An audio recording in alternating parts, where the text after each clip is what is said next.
We have a new sports game champion, and the winner is Blood Bowl 3, but it's probably not in the way y'all think out there. Let's talk about it.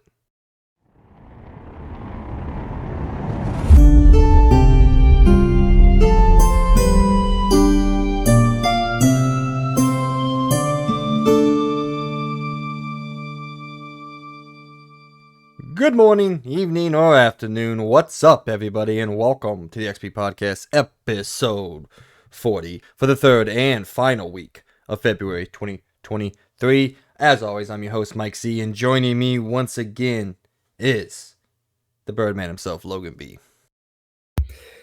What episode? Oh my god, I can't talk. I love it. What is up, everybody? Jeez. I'm not restarting. What a rough start. No, I don't want to restart. Keep it in. You reminded me of the guy, Assassin's Creed. Assassin's Creed Vlaha or whatever. I can't even say it. It's too good. Dude, I've watched that video so many times. Yes. Well, what's up, man? How's it going? Let's see.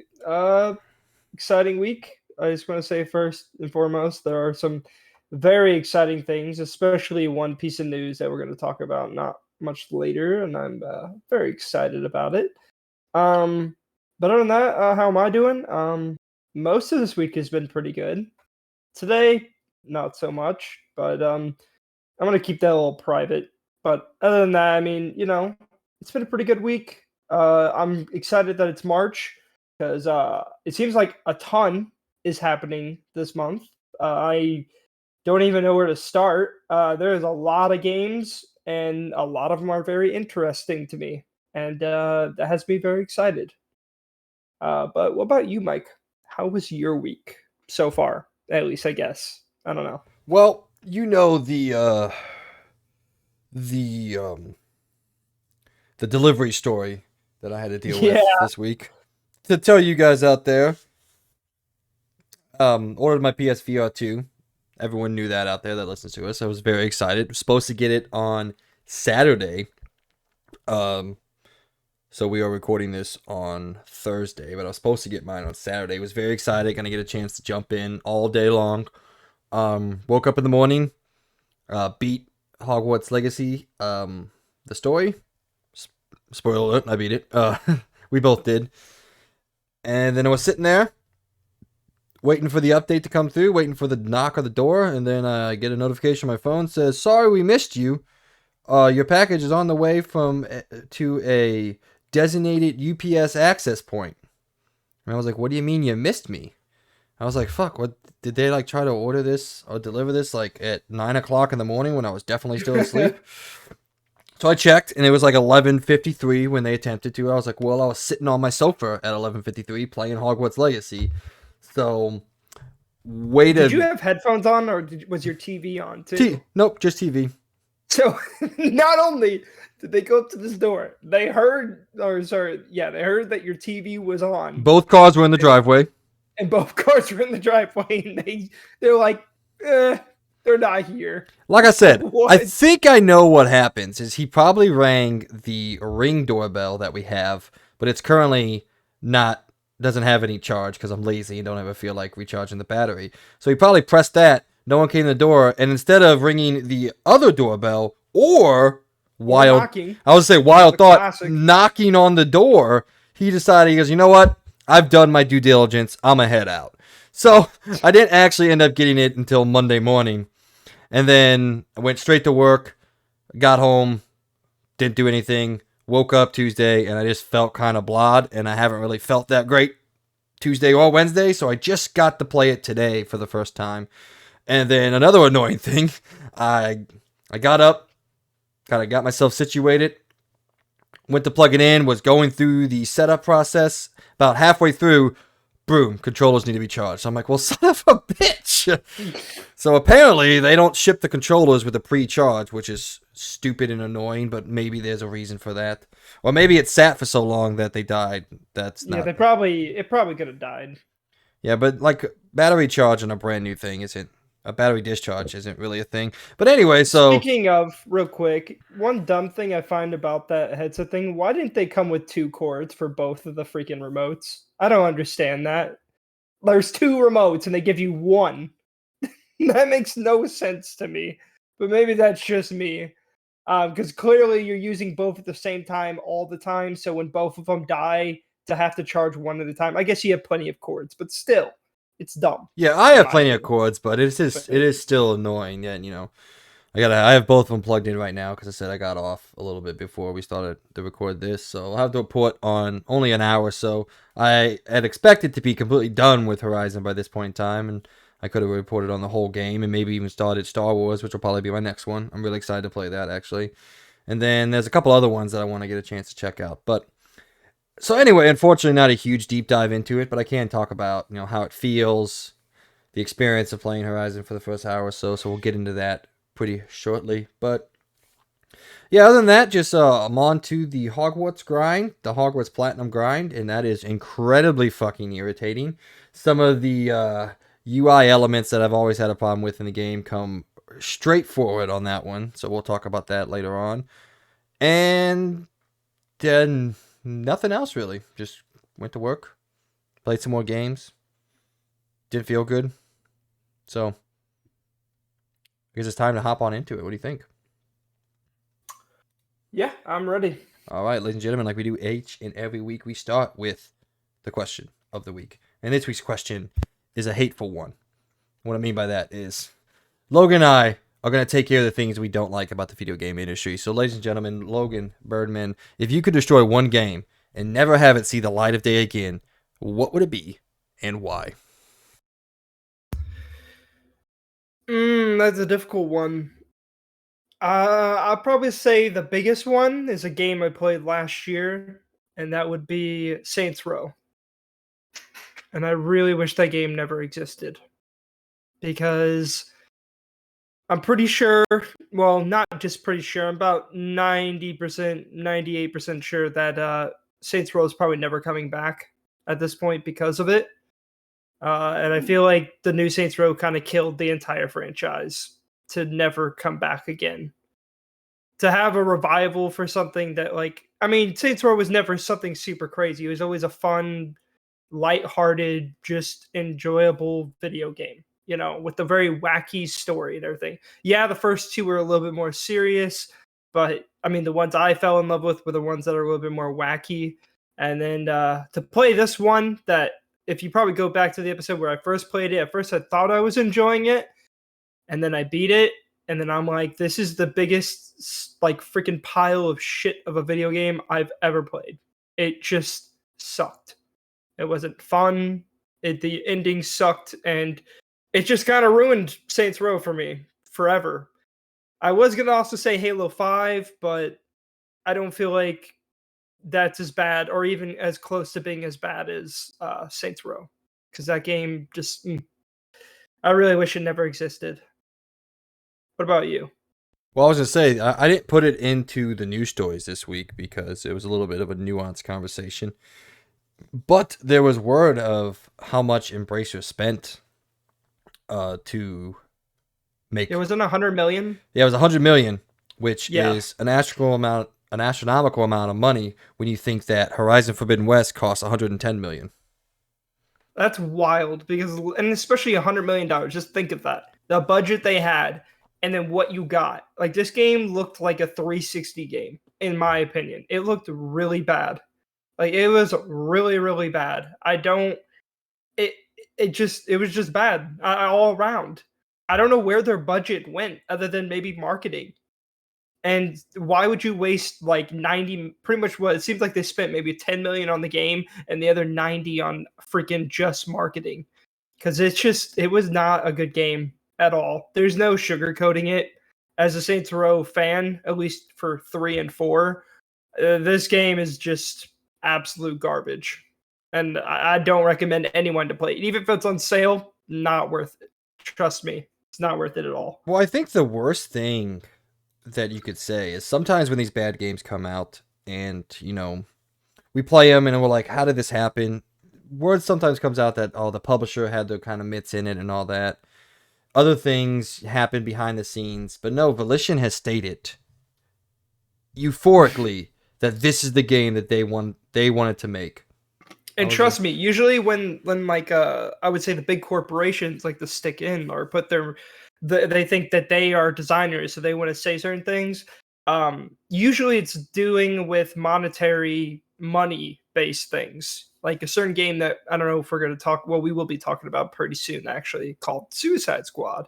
Um, but Saints Row, the core game, the story, which clearly was not anything to do with a corporation, even if they say it was. I know it was a developer. They're the one who literally writ and did everything about it. It's god awful, and I mean, even the gameplay isn't great. It's just nothing about it is good. It's basically what I think of this new Saints Row. It's kind of like what they did with Gears of War when they had Gears of War 1, 2, and 3, and then they came out with a little game called Judgment that no one talks about because they tried to change everything and no one liked it at all. And that's kind of what they did with this is basically they changed everything, the whole core of Saints Row with the fact that you're in a game. They even changed that. It's just not good at all. It's yeah. I don't have much more to say other than just don't buy it. Just Yeah. don't. Well, I want to say Sorry. that while Judgment may not be the most beloved Gears of War, I would never put it in the same category as Saints Row Oh no, no, in I terms wouldn't of either. I just quality. wouldn't. No, Judgment is absolutely, way dude. better of a game than Saints Judgment Row. is like it's like looking at. No, yeah, Judgment is literally a masterpiece compared to that game. So yeah. All right. To answer the question, if you could destroy one game and never have it see the light of day again, and why? I would say Madden. Which one? What I'm saying, just destroy. Like, Yeah. so what I mean by Yeah. this is like destroy the game and never have it. So that way, that would force EA in a way to come up with a new football game or something like that to completely change it. Mostly just because I just hate what Madden represents in the video game industry. And to me, what it represents is not just publisher laziness or anything like that. It also represents like I'm gonna speak a little bad of the people that I love here, but like gamers sometimes don't not buy things, which is what needs to happen. If that comment makes any sense at all, it didn't. It didn't coming out, but like we complain and we sit here and we throw bitch fit after bitch fit and complain, but Madden's one of the top 10 selling games every single year. And things aren't going to change until us as gamers force them to change. Why would EA make a different game? Tell me why. Yeah, But people don't like it also, and people I complain feel about like it. Why would they make anything else? Because they make a stupid amount of money. And you can hate them for all you want for that.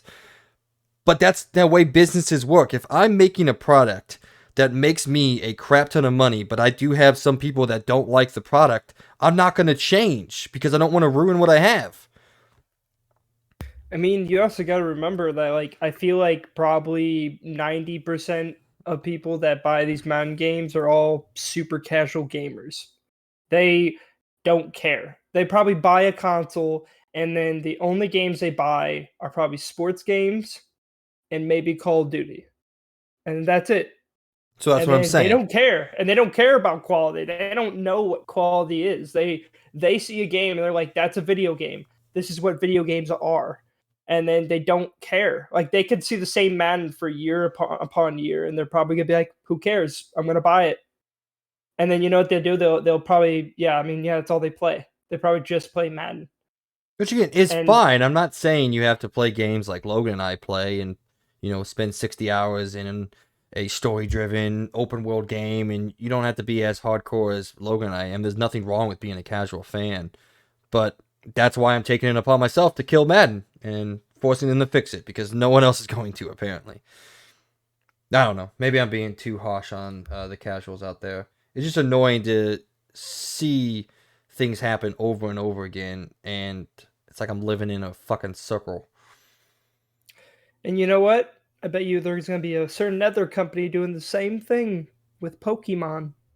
So it's called being too big to be stopped. And that's what both Madden and Pokemon have in common. There's a lot of things out I there. feel like Call of Duty though, if Call of Duty does something really really bad, it may still be up there, but you could definitely see some like lashing back because like for example, Vanguard didn't do that great. But Madden, no matter what they come out with, it's up there.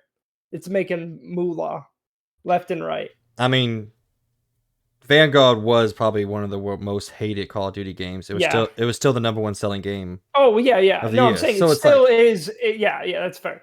But still, that's what I mean. Like, yeah, no matter what, I feel like Call of Duty, the Maddens and the Pokemon games are up there with like no matter what they do, it's still gonna sell like hotcakes. I feel like there's nothing they could do that could go wrong. yeah, and it's just like it's just kind of annoying to see that. And you have other games that come out that are fantastic and they just don't sell well, and that's there's nothing that you can do about it, which is I got just annoying to me. I don't know. All right. Oh my god, something just Yeah, blew Amy. up. The heck? Something just blew up. Everything okay over there? Yeah. Okay. Well, ladies and gentlemen, if you didn't know, this is the XP Podcast, our weekly video game and pop culture news podcast, where Logan and myself sit down with y'all and talk about all the news stories and happenings inside and out of the video game world. We post a new episode each and every week, so you can listen to it whenever you want. You can find us on most of the popular podcasting services, including Apple Podcasts, Spotify, Google Podcasts, and more. If you enjoy what we're doing here on the XP Podcast, please support us on our Patreon, where you can be a part of our weekly discussions and give us your opinions on everything we talk about and everything we don't. You'll also be able to find all of our uploads there, along with any exclusive episodes we may post. Links for that, as always, are in the description down below, or you can simply go to patreon.com and search Experience Point, spelled capital X, capital P, ERIENCEPOINT. However, if you don't have any money to send our way, don't worry. We still love and appreciate you for listening to us and being a part of what is hopefully a growing community. You can also go over to our YouTube channel. We can get this show and all of our shows in video format. If you do, please don't forget to give us a like, share, subscribe, and hit that notification icon so you can be aware of everything we post when we decide to post it. New episode reminders for you. Since Logan and I have both rolled credits on Hogwarts Legacy, you can look forward to our review going live sometime early next week. We're going to sit down and record it right after we record this episode, or maybe tomorrow. I don't know. It doesn't matter to you guys. But it will go live very, very shortly. So look out for that and get excited for that. I think it'll be a good discussion. Just like our God of War, it would be formatted in non-spoiler review up front, and then spoiler cast in the back end, so we can talk about whatever we want and all the things juicy and unjuicy. Unjuicy? That's not a thing. Anyway, with all that out of the way, let's get into this week's show. In our points of the show, more presentations have happened, and as always, we're here to tell you what we think about them. Both PlayStation and Pokemon are up this time. Can they beat Nintendo and Xboxes? Stick around to find out. In Around the Point, we have updated sales figures for both Hogwarts Legacy, Elden Ring, and the new Sons of the Forest. Elden Ring DLC has finally been announced, and Blood Bowl 3 finally takes down Madden. Then in LTR, we dive into the reviews for Horizon Call of the Mountain and Atomic Hearts. But before we get to all that, it's time for what is and forever will be the rundown, where we catch up on all things pop culture that we've been doing, whether that be gaming, TV shows, movies, books, or comics. It doesn't matter to us because we like it all and love to talk about it. So, Mr. Birdman, what have you been doing? Well, as you said, I guess we'll start with the fact that both me and you have both played and beat at least the Hogwarts Legacy story as of last weekend. So yeah, that's been pretty cool. Which, by the way, I learned a little weird thing about this game. So the first episode where we recorded about playing this game at the beginning, I talked about a certain glitch where when I hit the touchpad to pull up the map, it wouldn't let me use my left analog stick to move the cursor around to navigate the menus anymore. And like no matter what I did, it wouldn't work unless I turned off my controller and turned it back on. Well, I just found it got even more weird. So by the way, it's still that way for me, but it's only on my black controller, not on my white one. And I'm like, okay, maybe something's wrong with the controller, right? I went to a different game, tried out, maybe just I went on there and I tried to I went to God of War and I went into the map on the touchpad and it still works. So I don't know why it's doing that. Does the game just not like specific PlayStation controllers? Like I don't know why it's doing that. Like I really am just confused because like it. And by the way, it doesn't like make the left analog stick not work anymore. It still works in games. So if I get out of the menu, it still works. I can still move around and everything. Everything works flawlessly. I just don't know why, for some reason, it's just the menus that do this. And it's very strange. And I don't get why. And it's clearly not the controller's fault.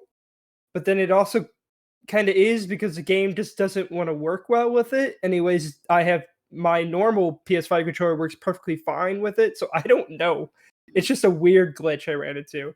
But other than that, I mean, again, if you guys want to hear more of at least my thoughts, I don't really want to talk more about Hogwarts Legacy right now, other than I just wanted to bring up that funny glitch and the weird.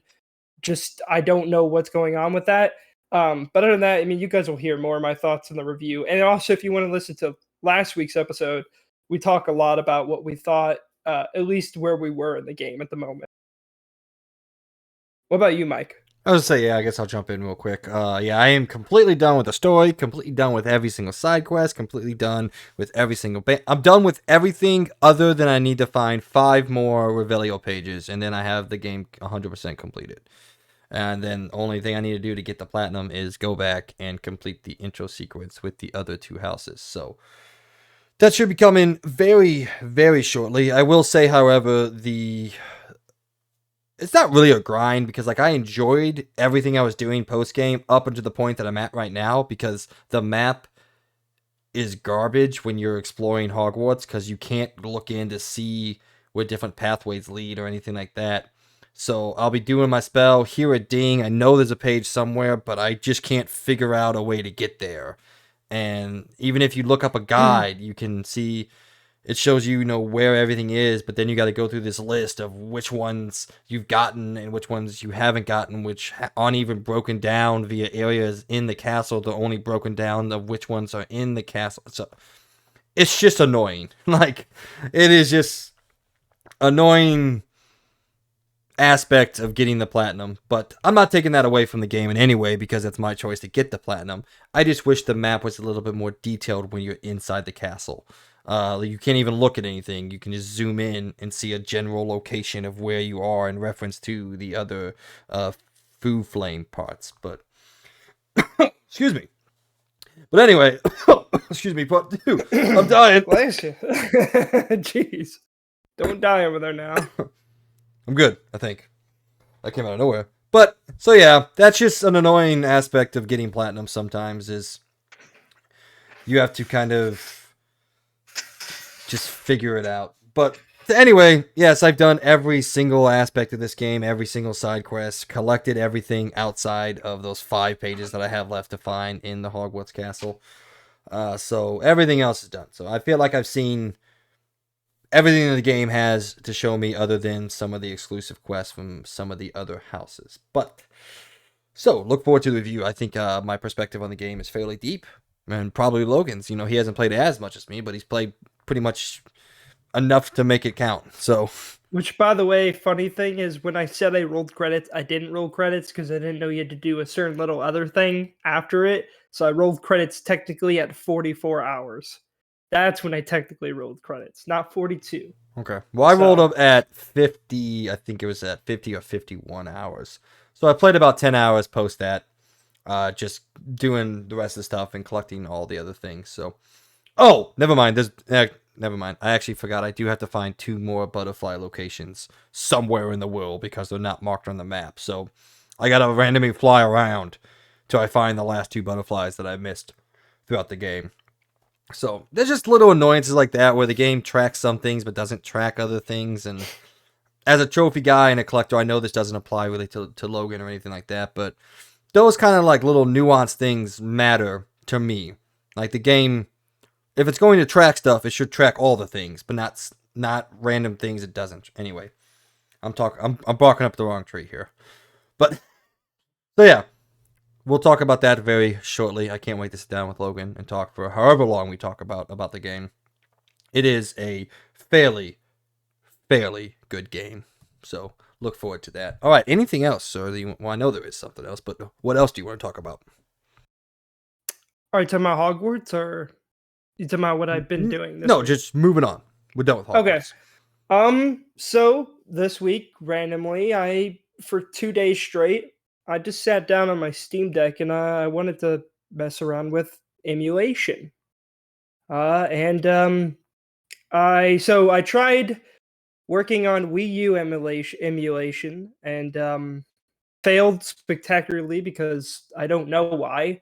I couldn't seem to find a website to get good games from, and so I tried to download a game and get it running, and it just wouldn't work. And I didn't know why, so I gave up. But then I'm like, all right, let's try PS2. So I did get that working, and I've been getting a few games on there and playing some of them, and it runs like a dream. And I've been trying to find a bunch of games to put on my Steam Deck, and dude, it's actually insanely easy to do. Like, I was very surprised on how easy it was, and also just how amazing these games run on the Steam Deck. It's very cool. Like, so I played a couple games that I really liked. I got SOCOM on there, a game I've been looking out for. I got SOCOM 3 on there. Um, I got one of my favorite games too from the PS2 and Xbox original generation. That's a Punisher game. I played the Punisher and I loved that game when I was a kid.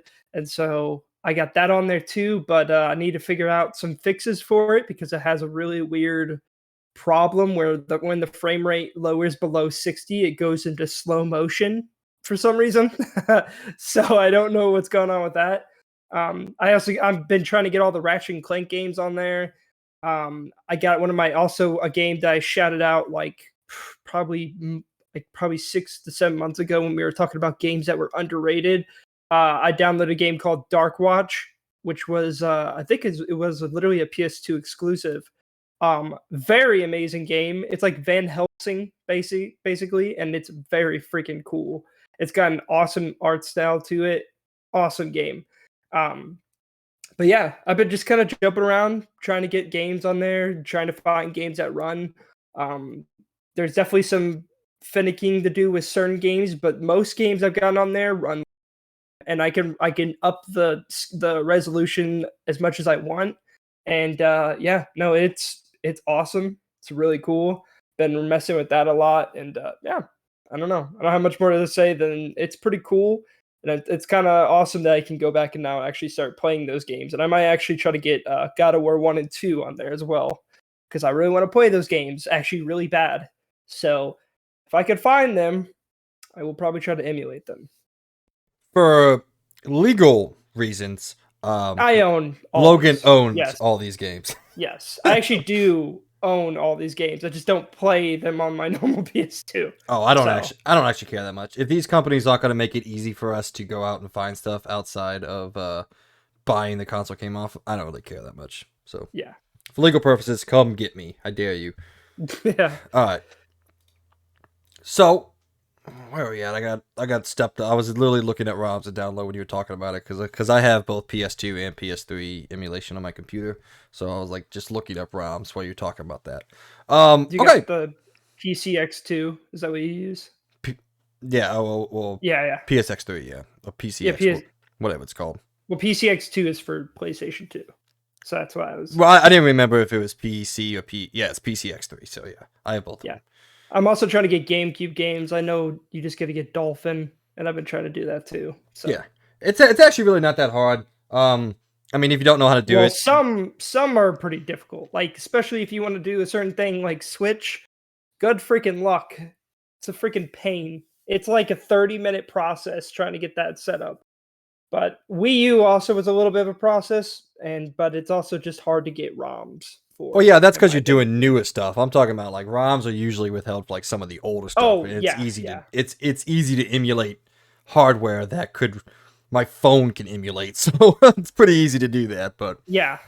anyway, so just like last week, I still haven't got caught up on The Last of Us yet. That's mostly because my girlfriend's been out of town doing some work stuff for training. She was actually in DC this week, and she would castrate me if I watched a show without her. So, You could just watch it and then not tell her. well, yeah, but I like to Maybe. think somewhat I'm a decent person. So, That's fair. but next week, I do plan on watching all of them. So next episode, we will come back with episode 6, 7, and 8. We'll go through a deep dive, but we'll try to move through it fairly quickly like that. We do plan, I believe, on having a review of the entire show and giving you our entire thoughts. So that'll be another little special episode that we'll do once this is over and once we're all done. It's almost over. We got 2 more episodes left. So, but anyway, just like we did last week, let me know overall what you thought in terms of just how good this one is or not. I really like this episode quite a bit. And especially, I think this is probably the second episode, including the first episode, to be the closest thing to the game, in my opinion. Obviously, there's changes, but there are some very heavy similarities and some very awesome Easter eggs within the episode. It also is probably the most impressive set that they've made for this season so far. Uh, yeah, no, I think you're gonna love this episode. I think it's great. Yeah, this is the Left Behind episode, right? Pretty much. Yeah. And I love that DLC. I fucking adore that DLC. Yeah, and you're gonna love this episode because I'm telling you, it's very good. I've been really liking a lot of these episodes lately because again, they're kind of moving away from the whole dumb thing where they kept focusing way too much on side characters instead of focusing on Joel and Ellie. It was just those middle ones. I'm kind of happy that I know it's really weird. So I'm really happy that these have just been focusing on strictly Joel and Ellie. I swear the next episode, episode 8, goes and focuses on the main. I'm not going to ruin it for people that are listening that maybe haven't played the game. I don't want to ruin it for you. But there's a certain big villain or, the last, in my opinion, technical last side character that you're going to meet throughout the entire story. I swear if they focus like half the episode on this dude, I'm going to be pretty mad. Just continue with the story. Do it like you did it in the game. You have it right then and there. So, well, see, I'm interested. Sorry, my bad. I thought you were No, go on. What were you going to say? Like I said, this character that it sounds like we're getting ready to look at is the one I wanted to actually know more about. I didn't really want to know more about the other ones. So I'm a little opposite. And like, if you're going to detail these characters as in-depth as you have been, I want to see a decent dive into the character we're about to meet named David. I'm not going to spoil who David is, but his character name is David. And this is the one that I actually want to see a little bit more of. So, I mean, I think if they spend half the time like giving us some more backstory, but it's like weaved in with the Joel and Ellie story. Granted, I'm not caught up, so I don't know what's going on. But I mean, I'm pretty well versed in the game, so I can kind of guess what's happening and where we're at. I would actually say, I'll be okay with that. I just don't want the last 2 episodes to blow out and we miss kind of the heavy hitting thing that happens at the end. So I will say these last 2 episodes I feel like are going to be a bit rushed, in my opinion, just because I feel like in that section of the game, I feel like there's a lot that kind of goes on, and they're going to be fitting an entire section in one episode, and that section was pretty long, in my opinion, in the game, and I feel like there was some beats that happened that would, I don't know, it's going to be hard to condense. So I don't think they are going to focus much on his backstory because I feel like they have a lot that they have to go through in this episode because, I mean, there's only 2 episodes left. And you can kind of get the gist of what the next 2 episodes are going to be like, in a sense, or where they're going to take place. So I don't know. I hope they don't do any 45-minute episode crap. Like, just stick to like the hour episodes. I mean, there's only been 1 episode that's done that, which I still find to be very weird when they could have probably condensed both those episodes into one thing. Yeah, like an hour and a half long episode. Yeah, I think it was really weird why they did a 45-minute and then that. That's like the only part of this entire show where they split it up into, well, I guess technically what they're doing in this episode and the next episode is a 2-parter, but I would say episode 4 and 5 technically, yeah, those were the only like true 2-parter thing Yeah, in this show so far. they were based around Kansas City. Which, by the way, I laughed at an article I read. The article was like, "Oh, the TV show does Kansas City way better than the game ever did." And I was like, "Well, duh, because Kansas City's not in the game, you fucking idiot." Dude, I swear, the more that we do this show and the more that we try to like do our best to like look at things critically and objectively and really try to get into the minds of like the video game industry and all that, the video game media sucks, dude. Like, video game media is not good. It's just not good. It's not detailed, nuanced conversation. It's just people giving out their political opinions and justifications for things. And I'm just like, I'm glad that we're here. Hopefully people find us, and hopefully people like having a fresh thought on things. Perspective. There we go. I couldn't come up with the word. A fresh perspective. Anyway, okay. Let me jump into Horizon before you get to your last thing. So, not super far into it, like I said. Only a little over an hour. I played pretty much the prologue, the introductory section. But so far, like the game is fine. But the hardware is just simply fantastic. You know, coming from someone who I've played the Oculus, I played the original, I played an HTC Vive. Shit, I've even played that Samsung one that came out. What was it called? The Gear or whatever? I don't remember. That you like put your phone into. That one sucked, by the way. That one was not. Yeah, no, That one was not a good experience. So I've played the low end ones, the mid tier ones, and one higher one. Granted, it was a couple years ago, so I haven't played like true high end VR in a couple years. And this is just simply fantastic. Like, it's everything that they put into the console, everything that they did with it, and the way it makes you just completely and utterly involved and enthralled with the world is just really, really cool. I will have to say, seeing Aloy in VR for the first time, she is short as hell. I did not think that. I know that's I know that's a meme going around the internet, but I just got to the point in the game where you meet her, and I'm like, wow, you're very short. does the game take your height in mind, or does it take the character's height in mind? I think it's just from the perspective of the character. I don't really. Okay. There's not really a way for me to know that because like the character moves with me. So, I mean, That's fair. I guess it does track the distance between the floor and all that. Like, it knows that distance. So maybe it does, but I don't know for sure. There's not a way for me to know that. I'm just staring through these eyes. But the only negative I really have is my play space is a little small. I gotta kind of mess with the borders because I am running into the borders quite a bit, and it does kind of pull you out of it. Now, I know that's not the headset's fault. That's my fault for not having a big enough space. But this thing asks you to have a pretty big play area. Like, it recommends for standing at least 6 foot by 7 foot area, or 2 by 2 meters, I think is what they say on their website. And that's a big space, you know. Now, if I had it in my game room, I'd be perfectly fine, you know, sitting here at the computer that I'm sitting at. But my PS5 is in my living room, so Logan knows my layout. It's a little tight in places, so. But I am kind of going to work with the borders and all that over the next couple of days and try to figure out the best area, like where I can push things, where I can expand things. I will say the play area, it's super easy to customize. You literally just drag it around, and the play area expands and all that. So it's super intuitive, super easy to get into. I will give a much more in-depth look into the headset and the Horizon game and all the other games I play on it as I get farther into it. So, sorry, I'm not that far into it. I felt bad. Give me a break. I didn't want to jump into VR feeling like crap. So that's probably not what you want to do. I wouldn't do that. I wouldn't do that either. So, but like I've said time and time again, it is an expensive piece of hardware. So if you don't have the money, that I do feel for you. I said I'm lucky enough to be in a position that both my girlfriend and I have a little bit of expendable income. So we were able to kind of jump in and get it. So I understand your disappointment. But if you do really, really want this thing, even in the first little bit that I've played, I think it's worth it, the hardware, in terms of just the interactivity. Now we will have to wait a while to see how much is supported and what all comes to the console and all that to really understand if it was truly worth $550.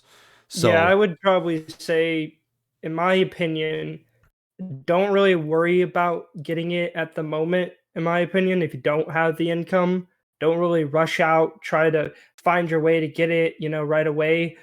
I would wait, and especially wait for a lot more games to come out, a lot more software based things, because obviously software is what pushes this thing. It's the one thing you want to get. So if I was you, just wait. Unless you're very excited to maybe play maybe Horizon, and then maybe you have a few other games in mind that you want to play. At least do your research before you purchase it, because you need to know what games you want. Because if you're just getting it for one game, I'm sorry, that's not worth it. Even if it was just Oh hell no. okay, maybe if it was Half-Life Alex, but Okay, no. Okay, I still don't think it's okay, worth it if it's that's a whole Half-Life different thing. Alex. That's a whole different thing. Um, but still, like, yeah, if I was you, just wait. You don't need to worry about getting it at the moment. But when it finally does, and hopefully, as I said the last episode, they need to open up the availability for this thing, because it needs to not just be stuck to freaking PlayStation Direct. I still think that's very dumb of them to do. But uh, I do think that is cool though. I can't wait to actually try it out when I do come down, because I am very interested to see this thing and have Yeah, my thoughts on it. I'm still kind of fluttering around with the controls because, as I said, it's a whole new control scheme. But yes, I totally agree with Logan. This is not something you need to run out and buy day one. But if you are looking to get a new VR, and if you're in a similar situation that I am, and you never really owned an Oculus, you just played it when you went to a friend's house or anything like that, so you haven't played, Star Wars, you haven't played Mars Book 102, which are both fantastic. Well, the first one is, I guess. I hope the second one is. I'm gonna play it shortly. And if you haven't played some of these other VR games that have come out over the past couple years, that are available now on the PSVR 2, and is the best way to play them, from what everybody tells me out there. I don't know, I haven't played them in the original format. Then I do think, this is something that you can easily justify if you haven't already had those games.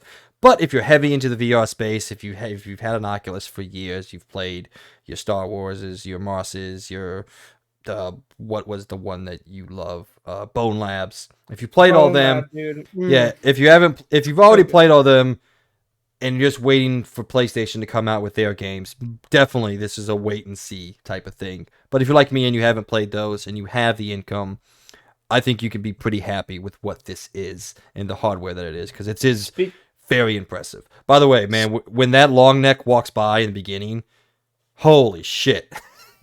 One, they are massive as hell, and two, I the bet. the way the headset rumbles on your head, the way it rumbles, yes, because the headset does have rumble motors inside of it. So, like when a machine jumps by you or something like that, the headset rumbles on the side that machine jumps by. It's doing everything it possibly can to absorb you into the world that it's putting you in.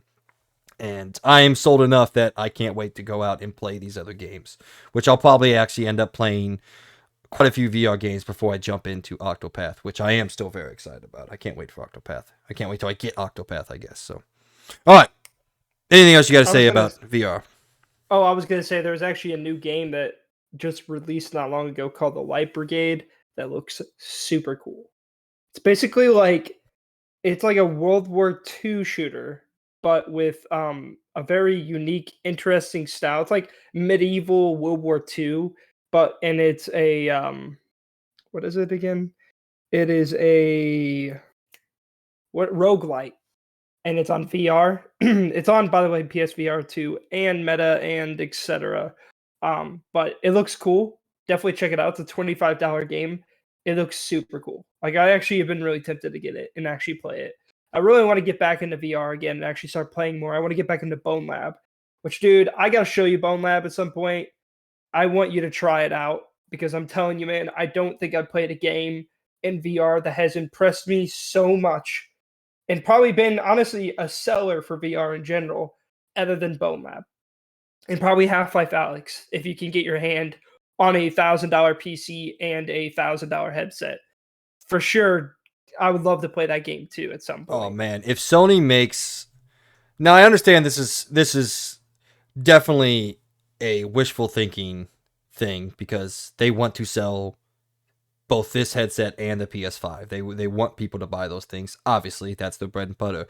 But if they ever make this available to you just plug into like your computer and play, oh my god, I think that's a game changer. Honestly, With the I pri- bet you. with the price that Sorry, this go on. is, no, I was gonna say with the price that this is, comparatively speaking to the price of what you're talking about with the other high end headsets that this matches up fairly well with, that would be a game changer in terms of sales for the PSVR 2.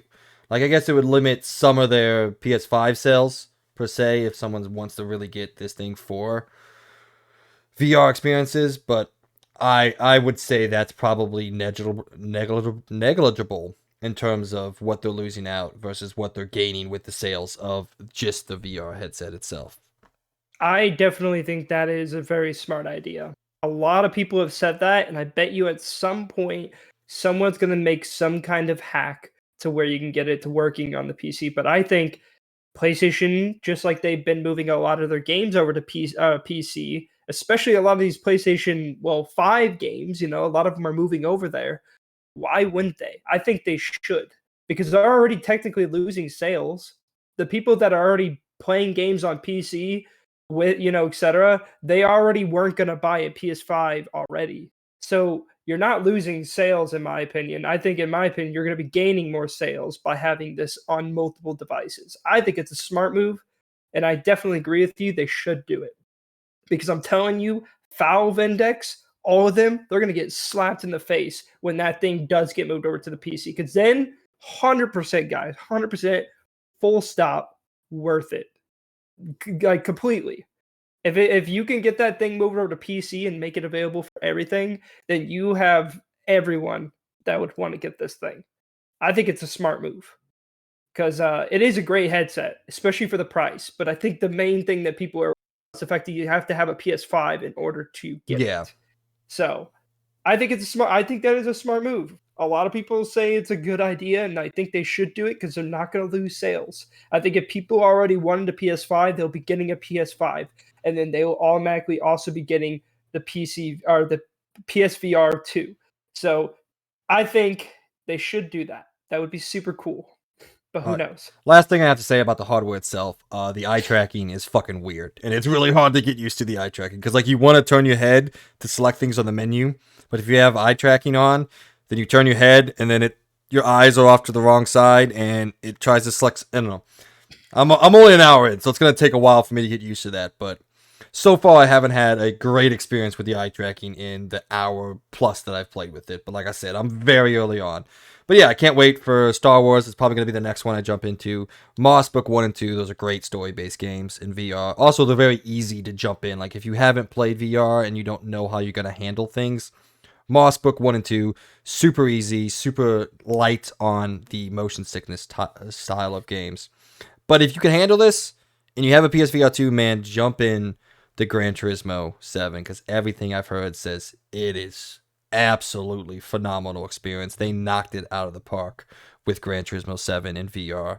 And I think it's a first of its kind too. I will probably never play it because I don't think I could handle that. But if you can handle it, if you have a good wits about you when it comes to VR, from everything that I've read and everything that I've heard and said, it really is a revolutionary experience, and it's something that needs to be experienced once in a lifetime. So, Oh, you should definitely do it, man. You just gotta sit down and play it. You don't have to stand up for it. yeah, I don't think you You just sit down understand. in your chair and play it, man. That'd be sick. I don't think you understand how bad I am sometimes with motion sickness. Oh So, man, then okay, maybe I shouldn't yeah. shape on that. That would be brutal for you. But hey, I've done pretty good so far with Horizon. Like, you're walking around independently of you moving, which is usually Mhm. where the disconnect. And I felt a little woozy at first, especially with this one time where I let go on accident and I fell, and I was like, well, that didn't feel right. I was Yeah. like, I kind of stood there for a second, and Peyton was looking at me, and I was like, all right, I think I'm good. That felt very strange. But, and like I said, I don't know if it was the fact that in the original PSVR 1, the technology was very antiquated and like the frame rate wasn't that great. Because I know when I played Iron Man, I couldn't do it, man. I took off and flying in that thing, and I was like, "Nope, I'm done. I am out of this." So maybe that was because the hardware itself hadn't really caught up to making sure that people are comfortable in this headset. But like I said, I have much. Also, Sorry, go on. I was gonna say also the biggest thing when getting into VR, in my opinion, because I played a lot of VR. I may not talk about it a lot, but I have definitely, especially when I got the Quest 2. I played it like nonstop for like 2 weeks straight. The best thing to do is to literally train your body. Is play it quite a bit. Play it maybe at least a couple days a week to really train your body, especially if you want to play those more crazy games like Half-Life Alyx or Bone Lab. You got to really train your body to get used to it because your brain is going to be like, what the fuck is happening? Like, I'm falling, but I'm not falling. So, like, it feels weird. You're getting this weird disconnect. Like, I don't know the word. Someone said it in a podcast I listened to recently. But yeah, like your brain is thinking you're doing something when you're not. And it definitely took me a while to get used to. I definitely had to like play for like an hour and then put it down because I got like very motion sick because like certain things would happen. Like I would jump to a ledge and I would look down and my mind would be like, what the fuck? Like what is happening? But I definitely just say train your body, Mike. I think you're getting slowly more used to it.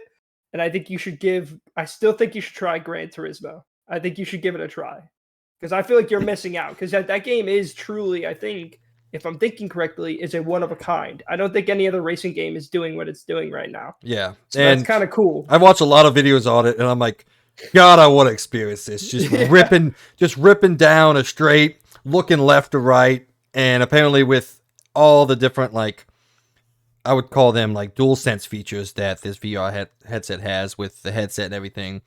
They said when you're ripping down the straight and the tarmac is bumping and you feel the bumps in your head and then you feel them on the controller, they said it is a masterful experience. So I still got to go out and buy a $70 copy of Gran Turismo though. Yeah. I want to get some of these other ones that I've been missing out on. And like next time you come down, you have to bring your Oculus so I can check out Bone Labs Yes. because I don't think it's on. Well, not think. Not yet. I know I it's not think it's on there in yet. development. I think, if I remember right, the developer. I think when the Quest 2, when it just came out, a lot of people were asking if it was coming to PSVR 2, and I think they said they are working on it. So hopefully it will, which would be super cool. But I don't know. Now I had something to say. Oh, let me know what you think of the theater mode thing too. You have to let me know what you think if you Yeah, actually try it out because haven't. I want to hear about that too. I don't know why it's a really dumb thing. It's not what VR is meant for, but it's cool, and I I, think it'd be super cool to see that. I think I'm gonna try to try it in movie form. I don't really know if I want to play games like that. I don't know. It feels weird to like sit there with my controller and like do that. But I'll probably try it out in some movies for you and let you know next week. But Okay. last thing, I can't wait for Firewall Ultra. If you Yeah, know, it's gonna be cool. if you don't I know, think I've seen some. yeah, if you don't know what Firewall is, it's like Sony's big first-person shooter franchise on the VR, and everyone kept talking about how good it was, but by the time it had come out, I had fallen off of the original PSVR because it is a 45-minute hassle to set that stupid thing up. Good start, but man, that was a lot of cables. I don't think you understand, Logan, how many. It was like 6 cables to get this thing going. Yeah, I'm happy I didn't get that because, dude, I seen all the things you have to do, especially with all the cameras.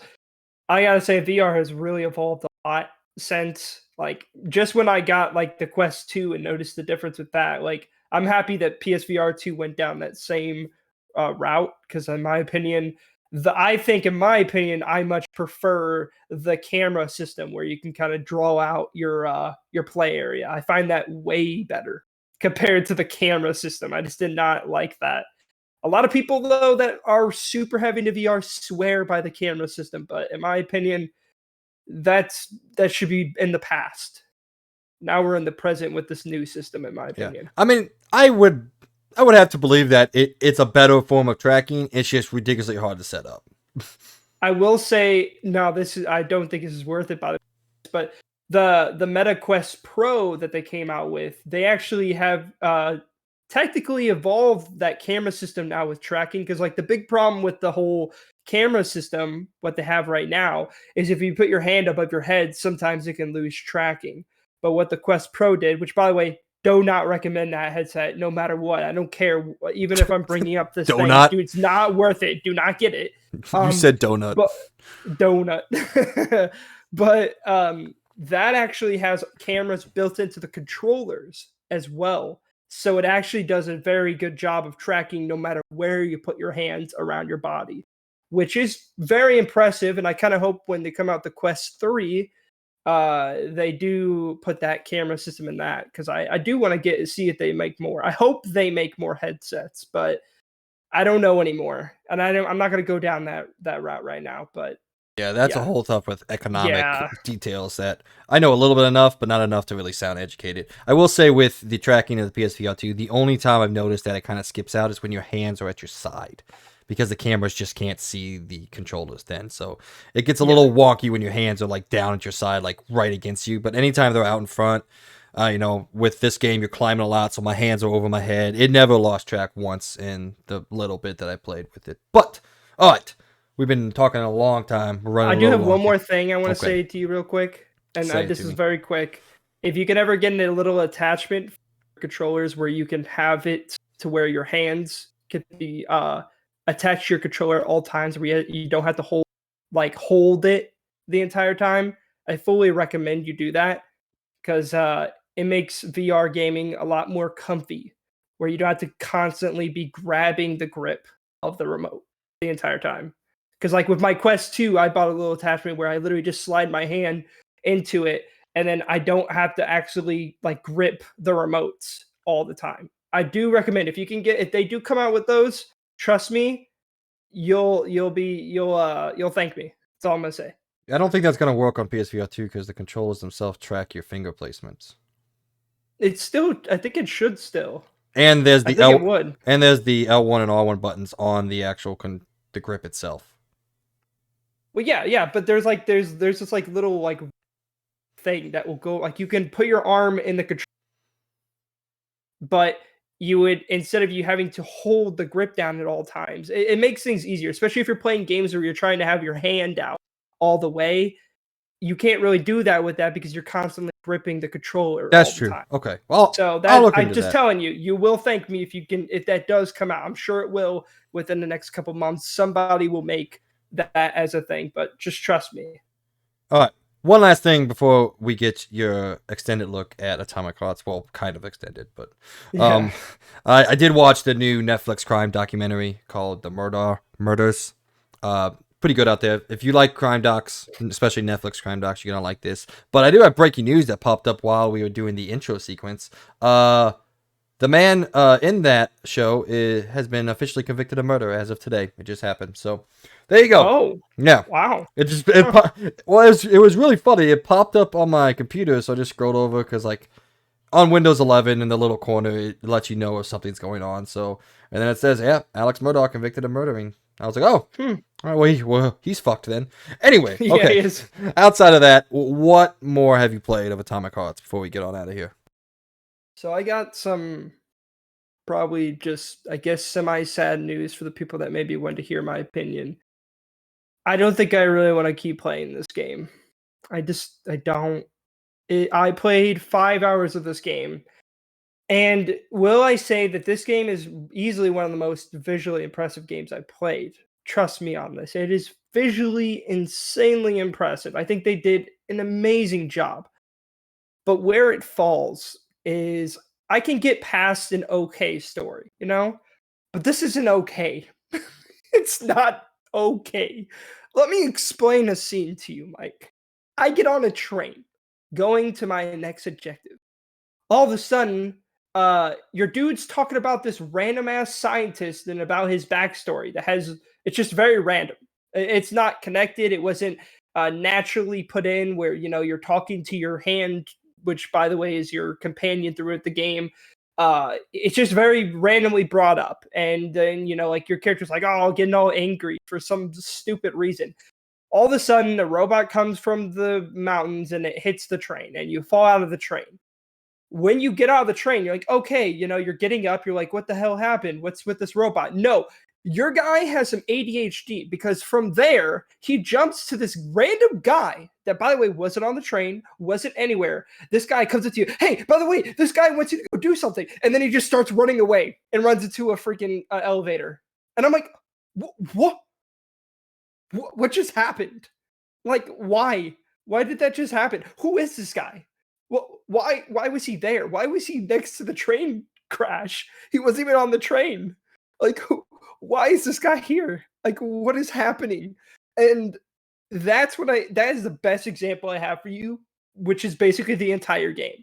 It's what is happening. I played for 5 hours and I do not know what's happening. And it's not the fact that it's mysterious, it's that it just jumps around all over the place. And it brings up these very boring objectives that you have to do that are not fun. Also, the way that I would say they dish out weapons to you is, in my opinion, the worst way that you could dish out weapons in this kind of shooter. For example, if you play Bioshock, how do you get weapons? Oh, you find them. That's how you get new weapons in the game. How do you get them in this game?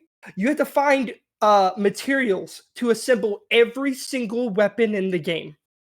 Every single weapon. You don't just find a gun. You have to get a blueprint and you have to make the gun. It is so tedious and boring. And I'm like, I was just about to fall asleep last night playing it because it was just so boring. And it makes me so mad because this game has style. And I truly mean it has style, but the story sucks. And I could get past the story if the gameplay was fun. No, the gameplay is also a slog because the fact that you get these shitty ass weapons at the beginning of the game and you're stuck with them until you finally randomly, magically come upon these materials to make weapons. Like the stuff that you're doing in this game, and a lot of people have brought this up, it's like they truly were trying to make an open world game first and foremost, but they ran out of time. So they just brought it. They kept the open world sections that they made, but then they shoved. They basically were just like in between moments to your more linear parts. Which, by the way, the open world sections look god awful. I don't know what happened, but they just completely deleted all of their lighting models that they have in their linear sections, and it kind of looks like Halo Infinite on the fact that it just looks super bland outside. It's like they just, I don't know, it's not as dynamic. It doesn't look as like contrasty as the inside linear areas. It just looks very bad.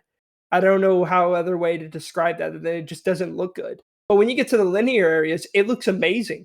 Like they definitely put their most effort in this game in their linear sections, and the open world sections they did not. And clearly you could even tell that more with the fact that the gameplay and the overall just way that it goes down when you get outside, you're basically constantly bombarded with enemies and you're also constantly out of ammo. Because instead of giving you ammo in this first person shooter based game, they don't give you that. It's basically like a survival game when you get out there. You basically have to try to sneak around in this single player action shooter game. I can't make it up. This game, dude, I tried to like it. I tried. I put everything in my body to just like keep pushing forward. Maybe I could get to that first boss, but I couldn't. I can't. It's so boring. The story makes no sense. It does no direction. None of the side characters are interesting. The enemies are very cool, in my opinion. I think they are very well designed, but the fact that the gameplay just doesn't feel right. I think if they took away this dumb system where you have to craft every gun in the game and instead made it more natural, and the more you play the game, the more better, like not more better, you'll find or be handed better weapons throughout the game. You actually feel a progression in these kind of shooter games. All these other shooter games do that. Wolfenstein, Doom, uh, Duke Nukem, Serious Sam, the Bioshock. All these games, they just give you the weapons throughout the game, or you find them. But in this game, you don't find the guns. You find blueprints, and you have to build them. And I find that to be super dumb. And by the way, the amount of materials you have to get to build these weapons is insane. You basically have to grind to get weapons in a first-person shooter action game. And so I gotta say, full-heartedly, if you like any of those games I just described, you're not gonna like this game because I find it to be very tedious, very unenjoyable. The fact that you barely have any ammo all the freaking time in this game, it's not even a shooter at this point. It kind of reminds me of Callisto Protocol. You're basically more times you're using your axe. And it's so, and by the way, melee combat in this game, hot garbage. It's not good.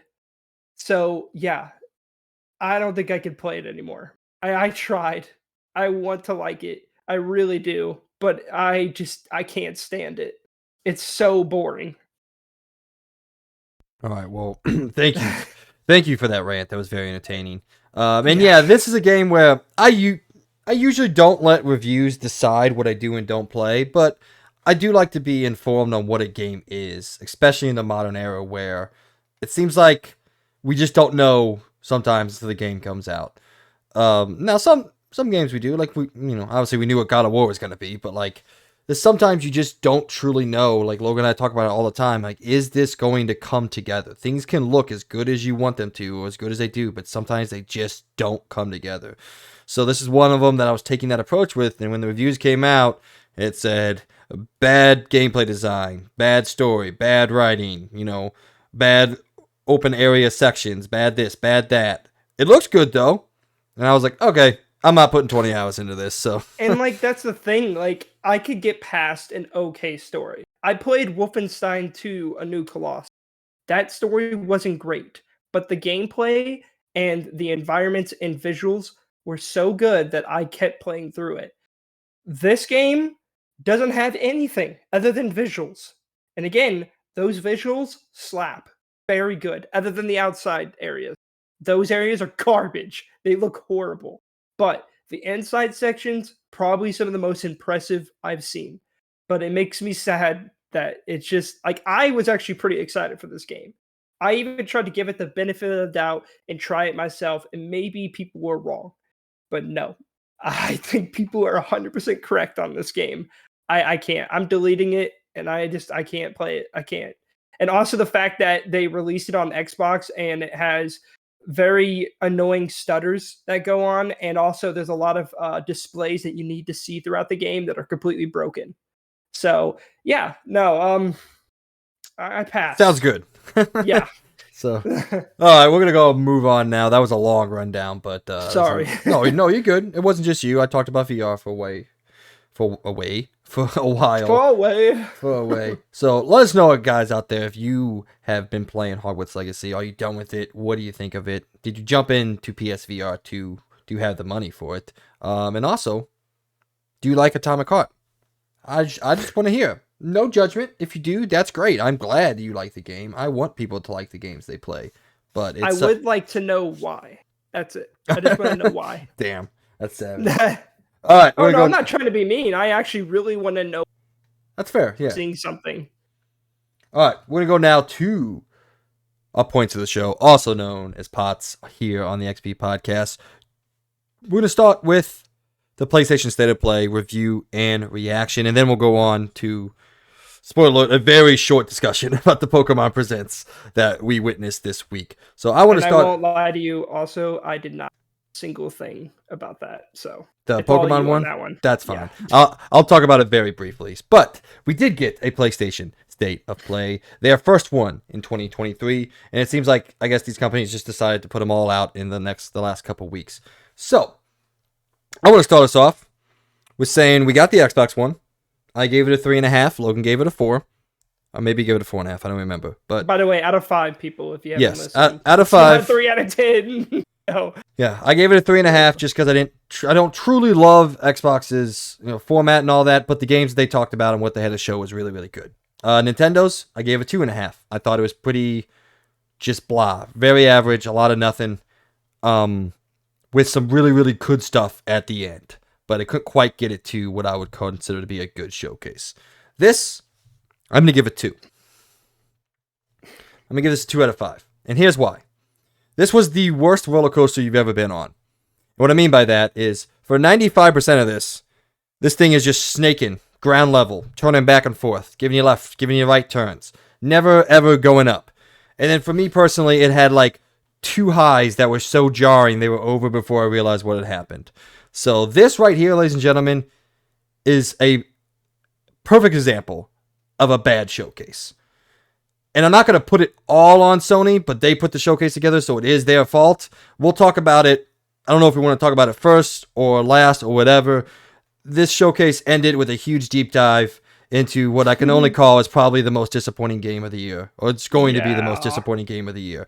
Now, that's not Sony's fault, the way the game looks, but they did decide to have it here in this show, so I review that as it's their show.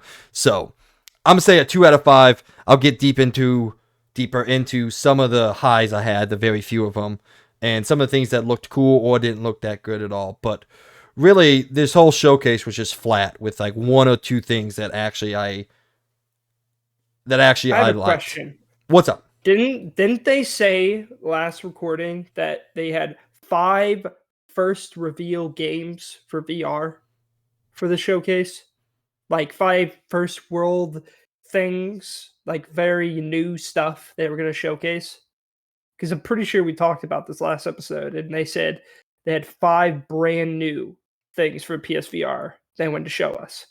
Well, yeah, they did show them. And they didn't, They because did. Green Hell is not new, by the way. Oh, Also, okay. a bunch of other things they were not new, and I'm like, that's not new. That's not world premiere kind of stuff. Like that's been on VR for a while now. But yeah, Well, they're all new to me, to be fair. So yeah, the that's fine. That's Foglands. that's why I knew you probably weren't going to see that. You were probably going to assume that they were all new. But yeah, there's some of the stuff in there. Now, some of it was kind of new. Like I wouldn't say the eye thing was new, but it is new for VR, I think. Yes. So I guess we'll jump But into it. Like the 5 games that quote unquote were new. They're new to me, not new to everybody. The Foglands, Green Hell, a futuristic first-person shooter called Synapsis, a role-playing game called Journey to Foundation, set in space, and then a narrative game called Before Your Eyes. And apparently Green Hell isn't new, but I had never seen it before. So Green Hell was originally a survival game on PC, Xbox, and all that. And then I think as of last year on the Quest and etc., they brought Green Hell to the VR on there. But I guess technically Humanity is a brand new VR game no one's ever seen before. So no, I think literally everything else actually technically is new. It's just Green Hell wasn't. Yeah. So fair enough. But like I said, this whole thing was just whatever. And like I tell people out there, state of plays are not the hype shows. Every once in a blue moon, we get something really cool in a state of play, but they are mostly just, here's some updated news and maybe one cool thing. PlayStation showcases are where all the hype is. So I knew going into this, it would probably be maybe like a 3 at max. And it wasn't even that. This was a bad state of play, not a good state of play. So I don't know. I got a couple good things. I don't know if you want me to talk about it before we get into the overall just resounding fucking faceplant of this state of play and just Rocksteady's career in general. Yeah, I don't know. I don't know how much to say other than I think Capcom basically carried the entire showcase. Well, Capcom usually does. So yeah, Capcom's in a really, really good place right now. People don't. They went through a couple of bad years, especially a couple of bad Resident Evil years, with 5, then followed by 6, then followed by some of the remakes. They went through a lot of bad years, but Capcom in the past, since 2017, 2018, man, they are fucking killing it with these games. And they're kind of on top of the world right now in terms of like where they have been before. But so some of the highs I had, Goodbye Volcano High, a game we saw at the launch event for the PlayStation 5. I actually thought this looked really cool. This is the first time we've seen what the game is when you play it, and it's a cinematic narrative adventure that you play some rhythm aspects to it. And I just think it looks really, really cool. I think the setting has always been unique. It's not a setting we've really ever seen before. Well, we definitely have never seen before. But I just think this could be a really, really unique game as long as it doesn't overstay its welcome. Like, I want this to be a 6 to 8 hour game, maybe max. And if it is that, I think I'm actually going to really, really enjoy this for what it is. It feels very much up my alley. It's a unique narrative game. If those of you don't know, pretty much the entire game is set with humanoid looking dinosaurs, which can be kind of weird at first if you're not into that kind of stuff, but I'm into the weird stuff. So yeah, humanoid looking dinosaurs are going to high school while they await the meteor that eventually takes them out. So it has a good opportunity, I think, to be very emotional, heartful. I don't know. I just think it looks cool, and I'm excited to play it. That's really the biggest high that I have. Humanity looked interesting, I guess. Like Enhance is a good developer for VR games. They made Tetris Effect and Res Infinite, two of the most highly regarded VR games in the early years of VR. And then the only other high I really have, I think, is Chia coming day and date to PlayStation Plus, which is cool. I'll jump into it and see what it is because it looks like a pretty chill adventure game. Other than that, Baldur's Gate 3, we got a release date for, coming to PlayStation 5 and PC. Apparently they have said coming to Xbox at some point. Yeah, it supposedly had some issues with co-op. I'm very excited for that game, actually. I know you are, and it looked really good. Let me tell you what, it looked fantastic. So because I've been kind of keeping up with that game.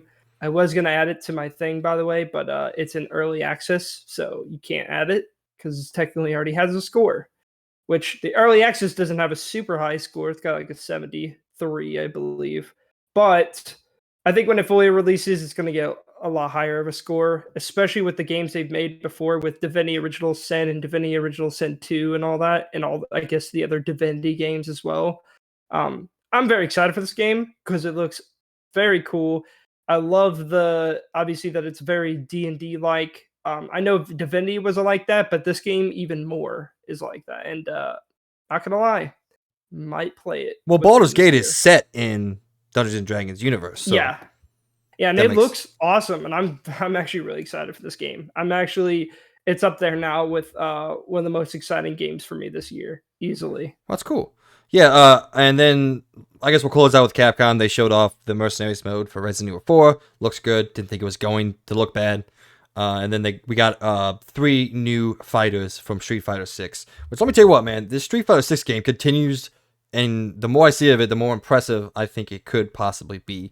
I probably won't play it because I suck at fighter games, but maybe later on when it goes on some sale or something, I'll hop in and see what that single-player story mode is all about. But other than that, yeah, I really only had 2 highs per se. The Good Ball Volcano High and Chia coming day and date to PS Plus.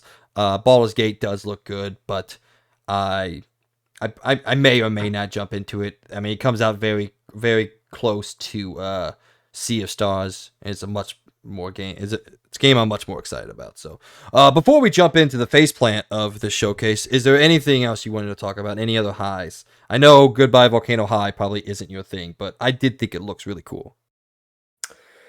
No, honestly, everything was kind of just bleh. To be honest, I think the only thing that I really that was new, by the way, that was actually like exciting to me was literally Baldur's Gate, which wasn't, I guess, technically new, but it's new that the fact I didn't know it was actually officially coming to console or not, and this just makes me more excited, and the fact that it has a date, so that has me very excited. Did any of the VR games tickle your ball sack? You know, Foglands and Synapses, I think both look pretty cool. The other ones didn't really do anything for me. I'm not gonna lie, I don't remember what those two are about, which is weird because I watched the entire showcase. So I don't know. Maybe I just kind of forgot about them. I don't know. Maybe they didn't catch my eye. But I know Baldur's Gate was probably the only thing. And obviously, Resident Evil 4 looks good. We already knew this. I feel like it's just like, I don't really think they need to show us anymore, other than maybe if the rain fix. But I'm not going to lie. Anything they showed us recently still looks like the rain is as bad as it was in the other showcase. So I really hope by release they fix that rain. Bring down that opacity just a little bit. Yeah. That's all you gotta do. If not, we'll talk about it in our review, but I'm still going to play it. So. Yeah. All right. Yeah, no, I am too. Let's dive into it. Ladies and gentlemen, Suicide Squad looks like complete and utter ass face. Yeah, you know, the thing that's a problem with this game is the cutscenes look good. Oh, yeah. Visually, I guess. And I feel like the story could be okay, you know? But, like, the gameplay, that's gross. I'm going to... The enemies, dude, the enemies look so unbelievably generic. They look disgusting. I'm going to pat myself on the back. You can go back, listen to the other episodes. I've been saying I am not sold on Suicide Squad. I was more excited for Gotham Knights, which had its own fucking faceplant. But I've said for a while, I don't know if this is it. And from the gameplay that we saw, I don't know, man. Why the fuck is King Shark flying? What? He's a shark. No, but Mike, I gotta I'm say, angry. I'm very mad, by the way. after watching this, kind of makes me think Gotham Knight looking not too bad. That ain't I bad mean, anymore. it's still looking Dude, bad, but no, but like this looks horrible. The world, okay, so the map looks kind of cool, but the thing is, I think the villains especially look so unbelievably generic, especially that cheesy ass tank that came out. Like, what in this time period they have World War II tanks or something? Like, dude, everything looks so cheesy, and it also I feel like the enemies do not fit the art style that the villains look like, where they look more realistic. And then you see these villains, and they look like cartoony blobs. It just looks bad. And also, when they finally got to the part where they started showing the live service shit, I literally cringed so hard, especially when the girl was like, "Yeah, when you get that Bade set and you go," and I'm like, this hurts. My brain hurts watching this. Like, just stop. You're not exciting anyone. Everybody's seen this over and over again. Avengers. There's another one. Anthem. Blah blah blah blah blah blah. I don't know. I can't think of the other one. But they all. This just looks like basically Avengers. It just looks like Avengers. It's probably gonna have. By the way, Avengers had a pretty cool story. I will admit that, and that's kind of what this looks like. It looks like it's gonna have a pretty cool story, but I bet you it's gonna be very short, and it's gonna be a lot of the end game shit, and also the fact that none of the villains actually really look like they feel different. They all have guns, and they all just shoot things. And then whenever they, I guess, get their ability thing all the way up, then they finally do what makes them what they are. Like King Shark carries a heavy machine gun and flies around. Everyone flies around in this game, I guess. And and then when you finally get to actually see what King Shark, the character, usually does, you have to get his ability leveled up to do it. And I'm like, honestly, even Avengers had more characteristics to their characters than this game does. Everyone is basically just a flying around, jumping shooter. That's what it looks like for every character. No one looks like they feel different in any way or form. there's Don't like, you think so? well, like I said, there's honestly just no sugarcoating it. This just doesn't look good, and it's No. sad as hell because, like, dude, this is fucking Rocksteady. They redefined what superhero games can be and created a whole fighting style genre that people have been imitating since 2009, since Arkham Asylum came out. I mean, Spider-Man, probably my favorite superhero game of all time. Very, I don't know, that and Arkham City, those they go back and forth a lot. But anyway, let's say top 3 superhero game of all time. Its combat system is rooted in what Rocksteady did and redefined how you can do superhero combat in video games. And it's like to see them go from that to this. And by the way, people forget this game has been in development. Well, I don't know how long it's been in development, but Rocksteady's last game was in 2015. This is going to be an 8-year gap by the time we got the last Rocksteady game, the time we got well, I guess that's not true. There was a PSVR 2 game in 2016, but that doesn't, Okay, but that wasn't really that much doesn't of a count. game. But yeah, that was a 2-hour tech demo. But Yeah. man, I am so just like, I wish you could have seen my reaction. I guess you can. I can send you my Ring data, but I don't think you care. I was fucking visibly angry watching this. I'm like, what is this shit? And I don't know why, because I knew it was coming. I've been saying for a year now that I don't think this is going to be that great. I don't think this is it. And yeah, I agree with everything you said. I don't have a lot of detailed thoughts just because I'm like fucking red in the face, angry about it. But yeah, this looks like it sucks. I don't blame you at all, because this does really kind of piss me off too, because like, I don't know, like you go back and play the Arkham Knight game. They're freaking great. Like most of them at least. Like I really loved Arkham City, especially Arkham City, man. That game slaps. It's so freaking good. The story, the environment, the gameplay, everything about it was so good. And then, I still, even though with all of its problem, Arkham Knight was also insanely, yeah, it's Arkham Knight. Yeah, yeah, maybe I got that wrong. I didn't mean to say Arkham. Batman Arkham, right? Is that what it's called? Now I'm Yeah, getting myself it goes in a circle here. it goes Now my brain is going in circles and it doesn't know what to say. it goes Batman Arkham Knight is, I still think, is a great game, or a good game at least, under its issues with the whole Batmobile thing, where they got a little too attached to the Batmobile thing. But still, underlying there, it's kind of like with the Marvel thing. Even with like its worst thing, it's still really good. This just looks like a joke. And it really does gross me out when they keep saying, and this is the continuation of the Arkhamverse, guys. As you can see, it's 5 years after the Arkham Knight thing. And I'm like, this looks horrible. It doesn't even, like, I admit the characters look decently close to the Arkhamverse. I don't even know if Harley Quinn is the same voice actress or not, because she doesn't really sound the same. Maybe that's just me. But it also sucks that. Sorry, I didn't mean to interrupt, but it sucks that this is the last we'll get of Kevin Conroy. This is his last performance. Like, what? How do you go out on this? But you were saying, this is one thing I've said since the initial reveal of these. Why is this game set in the Arkhamverse and Gotham Knights wasn't? Yeah, Gotham Knights, I think that's really weird. From a story perspective, with what Gotham Knights is, with the Knights taking over after Batman is gone, that's literally a continuation of what happens in Arkham Knight. Why was that its own separate universe, and this is a continuation of? That's just dumb. Yeah, I don't even know, because honestly, it's just really, because, like, again, this could be really cool if they kind of trying to push the Arkhamverse, but as soon as as soon as they announced this game was a live service game, that's when I already kind of lost a lot of faith too for this game. Because no matter what, I don't care what game that comes out, as soon as they put live service on it, I instantly lose all hope in it completely. Because I already know they're going to do some stupid gear system. They're going to do some dumb live service thing where they're going to butcher the game and say, we're going to support this game for years.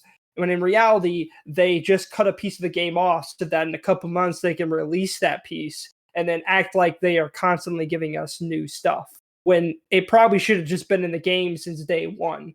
And I just don't find this to be enjoyable. And I know Call of Duty is.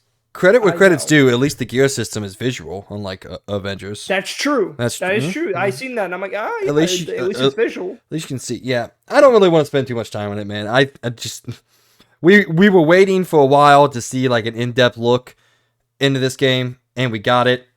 And I'm immediately out. Like, oh, you want to know the worst part? What's that? If you try to play this game in single player, you have to have an online connection, no matter what. I know. If you have an online connection, you can't even play the game, even in single player. That's fantastic. You guys are doing so good. And I don't know. I want to blame WB Games for probably trying to force Rocksteady to make this game. However, even outside of that, the game just doesn't look good. Visually it does look good. It looks fine, I guess. I wouldn't say good. It looks fine. But the gameplay just looks crap. And that's not an aspect of live service.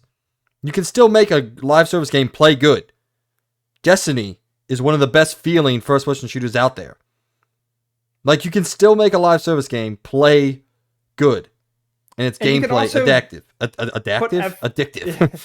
You can also put effort in design too. Yeah. Because the thing is, I think the villains are very well designed, and I think the heroes, the Justice League, look very well designed too. And I also think the environment, Metropolis, looks pretty cool. I don't like the first part they showed. That part looked a little cheesy, but I think that was just a part of the campaign. That was like a mission. But Metropolis in general, the open world that it looks like you're going to be taking a lot of time in, that looked pretty cool. But then the villains the grunts or the brutes or the flying brutes and etc. They looked so bad. Like they don't even look like they resemble. It almost looks like they took a different team that has never developed a game before and said, make the villains for this game. Make the grunts. Because the grunts look so bad. Like as soon as I saw them, I was like, this looks bad. Like especially the tank. I mean, why? Who designed this? Did they take this asset from a mobile game because it looks like it's just a World War II tank. By the way, a World War II tank. And then they shoved a bunch of purple goop on it and put a little bubble on it and said, "That's an enemy." Yeah, and you have Oh, these glowing weak points. I'm like, what the fuck is this, PS2? Like, yeah, is the Suicide Squad like pimples? Like, whoa, it just looks so bad. Like, it's like you could have a shitty, probably whatever end game thing, but make at least Avengers had variety. I mean, come on. Come on. Even Avengers had more variety in its enemies that you fought than this game does. And maybe I'm wrong. Maybe they haven't showed us all the enemies yet. But from what I've seen from the grunts, they look super dumb and just really bad designed and don't even look like they're fun to fight. Yeah, I don't know. I want to move on because I'm upset angry. because I wanted this game. I guess I knew this game was going to be bad all along, but I wanted it to be better. And I guess I shouldn't have been surprised. As soon as you slap that live service tag on any game, it's instantly ruined, no matter what, 90% of the time. There's that 10%, but 90% of the time, it's basically a waste of time at that point, in my opinion. I don't know. I don't necessarily subscribe to that, but that's hearsay. This game looks terrible. Like, it looks bad. I wasn't expecting it to look incredible or amazing, but I was at least expecting the gameplay to look fun and for all these heroes to have like different styles of gameplay. Like, say what you want about Gotham Knights, at least you can have different styles of gameplays with the different heroes. Like you've said over and over again, everybody looks like the exact same hero. It looks like whether you play as Deadshot or King Shark, you're floating around shooting shit. Yeah, like literally the exact same. They don't look like they play different in any way, or they just look different. That's like, it. How do you have King Shark in the game, but he's not a melee focused character? And he may be, I don't know, but like they showed off mostly shooting. So yeah, and also like 90% of the entire showcase was them just flying in the air shooting at pimples. All right. Overall, yeah, you haven't put a score on this yet, so I honestly think this entire showcase as a whole was basically we need to put something to update what we've been doing, but are more just like wanted to show off little projects and etc. So it really didn't do much, and I kind of already wasn't expecting much, but I was kind of hoping for some cool VR games, especially a lot more cool world premiere ones. I don't know. I will say Baldur's Gate was probably the only big surprise for me in this entire thing. Other than that, I mean, yeah, I'd probably say a 2 out of 5. I don't think it was great. I think it was just them having a bunch of stuff, and they're like, we don't want to put this in a bigger showcase, so let's put it in this one, and we'll just throw up the entire thing into this one showcase and put it out there. Yeah, that's kind of what it was. There is a rumor of a bigger PlayStation showcase happening within the next month or two, so look forward to that. Like I said, I'm at a 2 as well. I think this is bad. This is just a bad showcase, even though I did come out of it with a couple more things than I think you did, but it's still just an overall bad showcase. So all right, let's go on to another bad showcase. Spoiler alert. Pokemon Presents had their showing on Pokemon Day, February 27th, 2023, and yeah, this is probably a 2 as well, if not even lower than that, because it just wasn't much here. And look, I understand this is a Pokemon Presents, not a Pokemon video game showcase. I understand that going into that. Believe me, I get it. But this was the weirdest thing I've ever watched in my entire life. They have announced a video game or a entertainment property called Pokemon Sleep, where you can download on your phone, and somehow your phone tracks your sleep schedules. And then you can wake up to see which Pokemon slept with you. I mean, slept by you, not slept with you. That would get really weird. I don't know, man. I actually don't know how that works, because like I have to have a watch to track my sleep schedules and all that. So I don't know how my phone just sitting next to me is going to do that. But Yeah, I'm sure there was some things here that made people excited. Pokemon Cafe Remix, I know people like, and it's getting some Scarlet and Violet DLC. There's some new things coming to Pokemon Unite, mainly Zacian, the box legendary from Pokemon Sword. I know there's things here that people probably liked. There's a new stop motion animation um, series of Pokemon coming to Netflix called Pokemon Concierge. But it's just, I mean, we got the thing we all wanted for. We were all waiting for DLC to come out, and they barely showed us anything. They showed us a video of the DLC. Well, technically, it was like 6 videos stitched together. I felt like I was playing the actual game. It kept fading to black every single 5 seconds. But the fact that we're not getting them till fall 2023 and then winter 2023, that just feels like way too late, man. Like way too late. And no updates on if we're getting any remakes or anything like that. Say what you want about remakes. People love the Pokemon remakes. That's people adore them, and I've been waiting for a Gen 2 remake since the time of my conception, it feels like.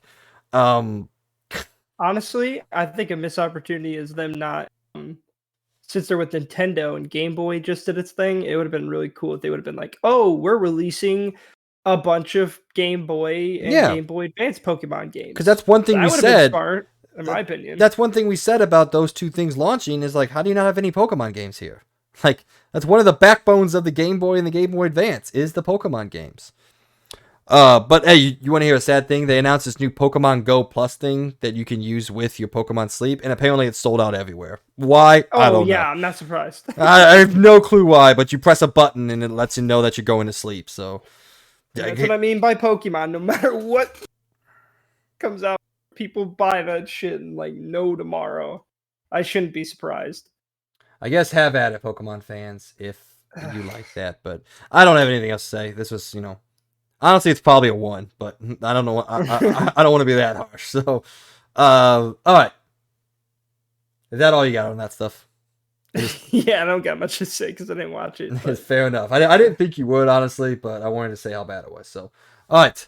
Well, that was it, ladies and gentlemen. Let us know what you thought of the PlayStation State of Play and the Pokemon Presents. If I'm wildly off and all this stuff that they announced is right up everyone who loves Pokemon's alley, let me know. But I do have a friend that's a pretty big Pokemon fan, much more than I do, and he even said it sucked. So, attack DJ, not me. So we're going to go now to Around the Point, where we here at the Experience Point go around the video game world and give you the news that you need to know about.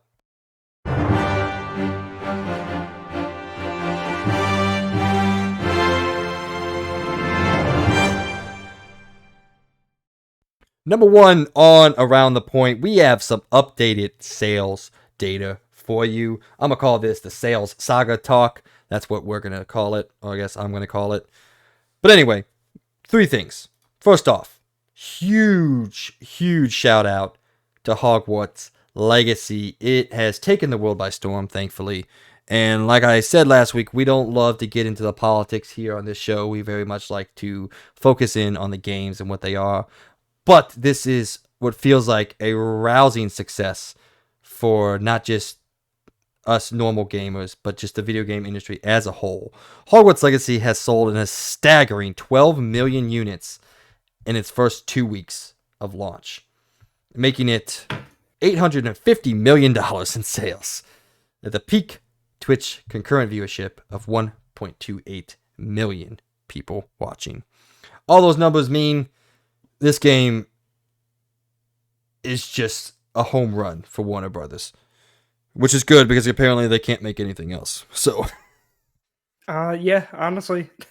but yeah, outside of that, I think this is awesome. I think this is huge, and it's also really interesting that this is massive numbers. I mean, we're talking about Pokemon level sales here. Pokemon sold like 10 million in its first 2 weeks, so technically this beats Pokemon, which is insane.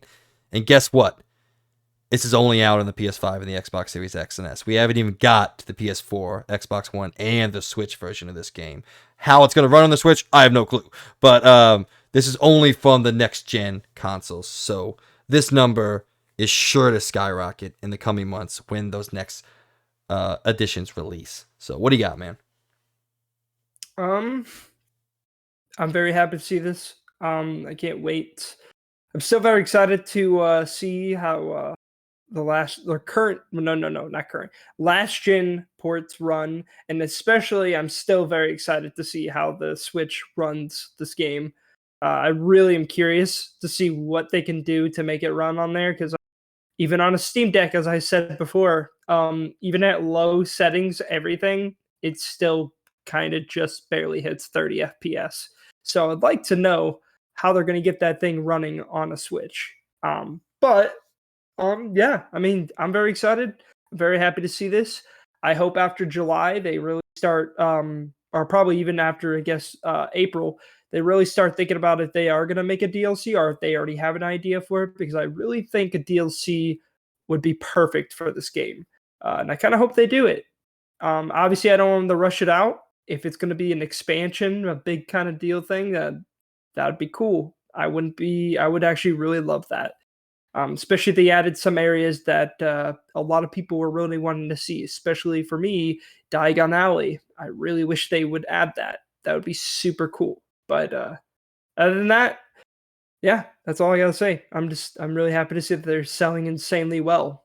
Yeah, it's so much of a success that I don't even think Warner Brothers saw it coming. Um, we've gotten rumored reports, nothing substantiated or confirmed yet, that the sequel has already been greenlit.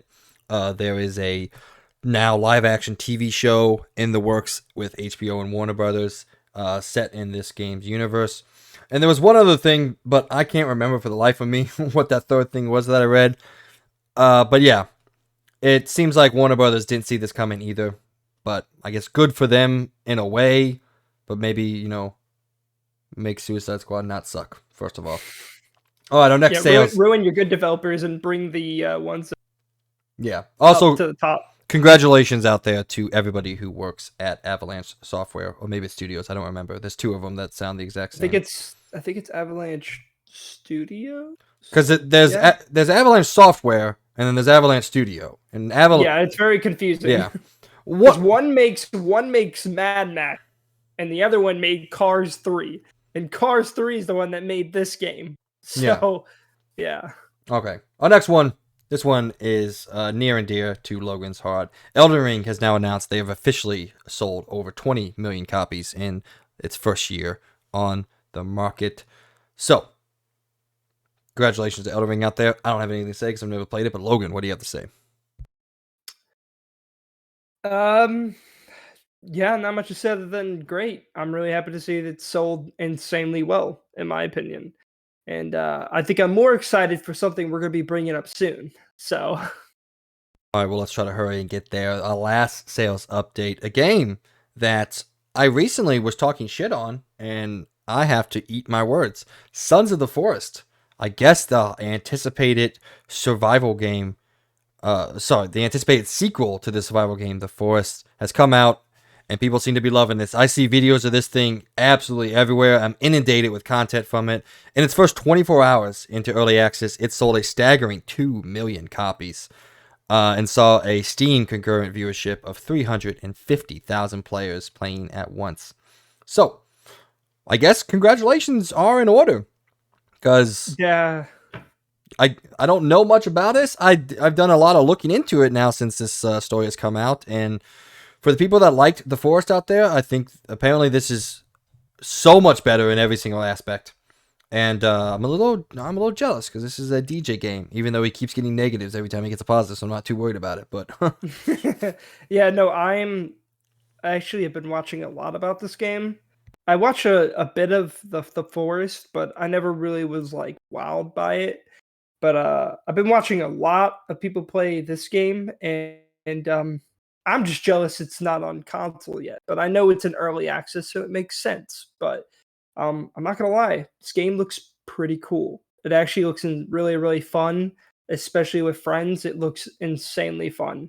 And it looks like you could play with a lot of friends. I mean, I think I watch a stream, you can get up to 8 people, I believe, which is pretty insane. And this open world looks awesome. And there's a lot to explore. And it's really unique because it's like, obviously, like I know the first Forest was not only a survival game, but it also had a story going. And I feel like that's what this does as well, and it looks very cool and very fun. Yeah, well, apparently, Also visually insanely impressive. yeah, apparently from the people that I trust out there on the internet, the story is significantly better than the first one. Apparently, this is like has an actual narrative behind it, along with just the general survival gameplay. So I don't know. This looks really cool. I'm not gonna jump into it because I'm not really a survival guy. But for those of you out there that are excited about this, I think you have nothing to worry about. So props to you. Congratulations to you. Hopefully it doesn't get a score this year, so DJ gets settled with another 0. But Well, I mean, it is early access, so you ain't gonna get it. It's gonna be just like me. Sucks to suck, DJ. You get to feel how I felt when literally, what's his name got sent to early access 2 last year. what was that? I Freaking, don't even remember. well, Dune Spice Wars. Yeah, Dune Spice Literally Wars. got sent in. Dude, I seriously hate this freaking early access crap. Like, it's clearly out, but because it's early access, doesn't count, and it really sucks. So I'm sorry, DJ, but you're not getting it. So I feel like this isn't coming out within this year. I doubt it. I think it's going to be early access probably throughout the rest of this year, and then it'll release next year. I guarantee I'm gonna pick it next year. it. All right. Our next news story, definitely something Logan's excited about. From Software has officially announced Shadow of the Erd Tree, an upcoming DLC expansion for Elden Ring. The developer confirmed that DLC is currently in development, but has no official release date plans as of yet. The news comes in the form of tweets from the official Elden Ring and From Software Twitter accounts, with each tweet also featuring key key artwork for the expansion, which you can view on the channels if you like it. Like we just talked about, this comes just days after the announcements of it surpassing 20 million units sold. So here you go. We've been waiting for it. We've been talking about it for a while. It's finally here. Shadows of the Erd Tree. I'm sure you are excited, Logan. How excited are you, though? Dude, when I don't remember what day this was, but I was on social media, and I seen a little picture of this, and I'm like, haha, funny. Someone posting another fake, made up, or what they're guessing is going to be the next DLC, because everyone kept saying that this new DLC was going to be in the Ashlands, and it turns out it's not going to be, and everyone has been wrong this entire time, and yeah, to say the least, I am insanely excited for this DLC. I cannot wait for it to come out because I'm sure it's going to be insanely big with a lot more stuff to do, and that has me very excited. Yeah, I'm just happy to finally hear that they're truly working on a DLC, because for a certain point there, because I mean it's been over a year, I truly didn't think they were going to come out with any DLC. I thought they were maybe just going to just have Elden Ring be its thing and do nothing else. Anyways, they said at the Game Awards that they were still working on stuff. So I don't know. Um, yeah, no, I can't wait. I hope this comes out within this year, but I wouldn't be upset because I would rather them take their time with this thing and come out with as good of an expansion as good as this game is. So yeah, as soon as this expansion comes out, you best believe I'm on top of it. I'm playing the entire thing. So I can't wait. I'm so excited for this. Anything special you want to see in this? Any new gameplay mechanics? Any new whatever? What kind of is your not anticipation level? I know your anticipation level is super high, but like what kind are you wanting to see gameplay wise or story, narrative, world design, whatever, etc.? What are you kind of hoping to see here? So what I'm hoping for, and I'm gonna hope that since it's an Elden Ring DLC, I kind of hope they expand the open world. They open up a new section to the world and everything, to go explore and everything. And it's gonna be. I hope it's pretty big. Whether it be really big and also has a lot of verticality. I would love to see that. That's just design wise. I hope they really do some insane, awesome environments you get to explore. I guess tons more items, more weapons, more spells, um, more armor pieces, better, just more, just even more bigger and better bosses. Uh, Also, I guess to push the story, but more importantly for me, the gameplay and finding all these items. That's what I'm hoping for. I really hope there's going to be, at least one of my biggest hope is that there's a new big open section to explore. I'm not expecting this to be as big as the world itself, but I want it to be at least a pretty dang big area to explore. So I hope it's not just an entire linear DLC, is what I'm not hoping it to be. Because I personally think what everyone loves about Elden Ring is its more open sections, and I kind of hope they stick to that. And maybe, if anything, maybe they have a huge, big open world section with some linear stuff built in. That would be the dream. So, yeah, I'm very excited. I'm sure they're gonna make an amazing expansion DLC for this. I can't wait. I really think they're gonna pull it off like they did with Elden Ring, and I can't wait. Yeah, probably see this late this year, if not early next year. There was some rumored reports out there that Armored Core 6 were actually released before this, and that was an interesting little rumor that I saw. I would love that because I picked Armored Core 6 in our Fantasy Critics League, and I really want that to come out this year. So, all right, moving on to number. What effing number are we on? I don't even know. Number 3. Changes are coming to the Call of Duty franchise in 2023. Nothing crazy, but in a new report from Bloomberg, the well-known reporting site on video games, they usually tend to get things fairly right. Activision has modified its annual Call of Duty release plans, shifting away from a planned expansion for Modern Warfare. Reports now state that it will move towards another full game set in the modern era to be developed by Sledgehammer Games. As reported last year, plans were that Call of Duty in 2023 would be an experimental phase for the franchise, focusing on a high-end expansion for last year's Modern Warfare 2, which is apparently scaled up now to a full release. Though no official details are out of this time, the Bloomberg report stated that the game would focus on a continuation of Modern Warfare 2 and its systems, but it will not be Modern Warfare 3. Sledgehammer Games, the developers behind Call of Duty Vanguard and Call of Duty World War II, will be heading up the game's development, with support coming from other Activision studios, including Infinity Ward and Treyarch. So, this report is to be believed. 2023 will not be an off year for Call of Duty, and we will be getting another full-fledged game, which I guess I said as a negative, but I don't really care that much. So, but Logan, I know you were excited for Call of Duty to kind of take an off year and reset itself. Does this come as a kind of shrug from you, a down, a negative, whatever, or are you simply just excited for another Call of Duty? More confused because I thought, and I could have sworn maybe months ago, Sledgehammer has been rumored to be making another advanced game, but now they're working on Modern Warfare 2.5. I'm confused. It better be So called are Modern they Warfare making 2. Advanced Warfare It better be called Modern Warfare 2.5. I don't know why. 2.5? That would be amazing. I would love that. But I also just don't know why they're gonna make it a full-fledged game. Like, are you gonna be able to, like, what if, like, so if you own Modern Warfare 2, can we like pay this much money to get that expansion moved over? Or are we gonna have to have an entirely new disc with entirely new maps, and you can't play the old maps from Modern Warfare 2 regular?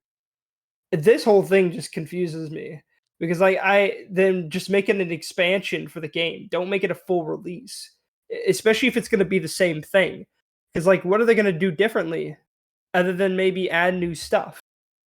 So I don't know. That this kind of worries me because like I'd rather them just maybe make us get an expansion than them making a full-fledged game, which is basically just going to be a point 0.5, because clearly, as it said, it's not supposed to be a 3. It's supposed to be just an expansion to 2, but yet they're going to charge full price for it. So I don't know what to think about this. And I'm even more confused that Sledgehammer's the one that's making this, because they're working on Advanced Warfare 2, supposedly, or whatever it's going to be, some kind of Advanced Warfare. That I'm pretty sure, again, months ago, that was rumored or even said that was going to be true. They were making an Advanced Warfare game, but I don't know. I'm confused now, Yeah. but I I guess mean, I'm intrigued too. I'm interested to see what is going to make this to be full fledged, and what is this to make it worth that $70 price tag. Because it better be damn worth it if you're gonna make it two separate things instead of just making an expansion for Modern Warfare 2. Like this thing better be amazing. But I still would much rather them just expand Modern Warfare 2 by making you like I wouldn't even care if they were to do a thing where you pay money and then it continues on, you get all the air maps, or maybe you get new playlists or something. I don't know. I guess I don't know how that would work, but I don't know. I still don't think this is the move where they're gonna split the community in two with the same exact game, but just newer. I don't know. Yeah, I But mean, it reminds me a lot of what happened with Uncharted: The Lost Legacy, but even that's not really a great analog or comparison for it because, like, how big can a Call of Duty single player game be? yeah. Or story mode be? Like, Uncharted: The Lost Legacy was supposed to be originally like a 2 to 3 hour story, which then it just got too big, so they made it a full fledged release. Although it was at a discount, it was only $40 at release. But how big could this honestly be to make it a full fledged release? And then yes, you have to ask, does this have the multiplayer aspect come in? Does it have you know, zombies or whatever Sledgehammer's apparent is? I don't remember which one Sledgehammer does. Like, Sledgehammer did like Advanced Warfare. They no, no, did no, no. I know that. I mean, I don't know what the third mode is because like they kind of jump around. They okay. did try zombies in both World War II and Advanced Warfare, but their main, in my opinion, Treyarch is the one that Treyarch. Well, not in my opinion, it is the truth. Treyarch is the one that's the main people is zombies. Yeah, and then you But have Advanced War, they've been trying to add zombies in these. and then you have Really been good. And then you have Infinity Ward, which does Spec Ops and obviously multiplayer Spec Ops and Warzone. So those are like their pillars. I just don't know what the third pillar is to a Sledgehammer game. But like anyway, it doesn't matter. Like, is all that going to be included, or is this just a full fledged story release, which to me still sounds like an expansion? Yeah, so like that's what I don't get. Like, if this isn't going to be the three, then what makes this full priced and what and again, you're splitting your player base into two, but it literally is just an expansion. So like I don't know. This makes no sense to me at all because you're then just, especially for the like campaign's another thing. You can always release a little expansion for the campaign. That won't hurt anything. And you can even release that as its own thing. Like that again, that wouldn't hurt anything. But multiplayer is my main thing that I just do not understand because if it's literally just going to be Modern Warfare 2.5, then why I just don't get it. I don't. I'm so lost. I'm so lost with this because Yeah. if you do make people pay for this and it is just an expansion and it is connected to Modern Warfare 2, you're still splitting the player base, which was the whole point of making a live service was to stop expansions to make people not split the player base. But by doing this, you're going to be splitting the player base just like in the old days. Whoa. I don't get it. I It don't know. it does Maybe I'm seem thinking very way too hard confusing. about this, but it makes no sense to me. No, I don't think you're thinking too hard. I mean, it's a confusing story revelation if it is to be true. I mean, Bloomberg is usually pretty right about these things, but yeah, it doesn't make a lot of sense. I don't know why. If it is just like I said, a campaign, why call it a full fledged release? Because that comes with expectations in the Call of Duty community. So I don't know. I guess we'll find out Exactly. in the coming months, hopefully. So all Yeah. right. Number 4 on Around the Point. Speaking of actual DLCs and expansion, Playground Games has announced that the Rally Adventure expansion will be the second piece of major DLC coming to Forza Horizon 5. Announced on their official YouTube channel, the expansion will arrive on March 29th and include a whole new Rally career mode and a whole litany of customization options to build your ultimate rally monster.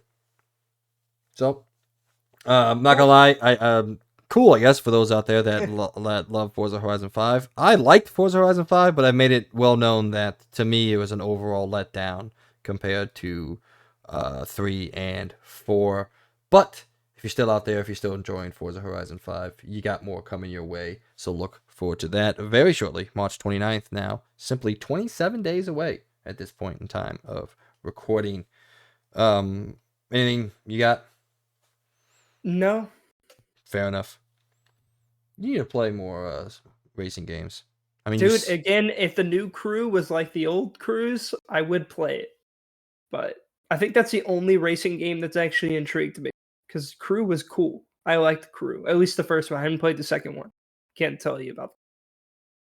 second one is generally better than the first one. But all right.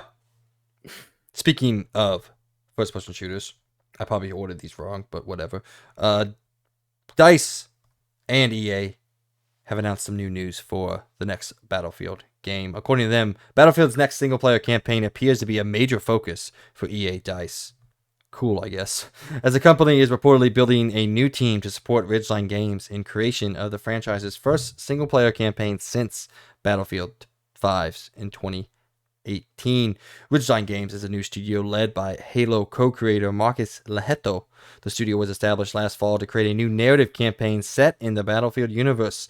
Reported by some website, gi.biz, whatever that is. The new support team is a slight change of course in the previously established plan for the Battlefield series. So, I guess it's officially official. We're getting a campaign for the next Battlefield game. Woo. Good, I guess. Yay. Yeah, this is kind of a dump of a news. It's like whatever. Like, wow, I can't wait for the next one. You already threw the other one under the bus.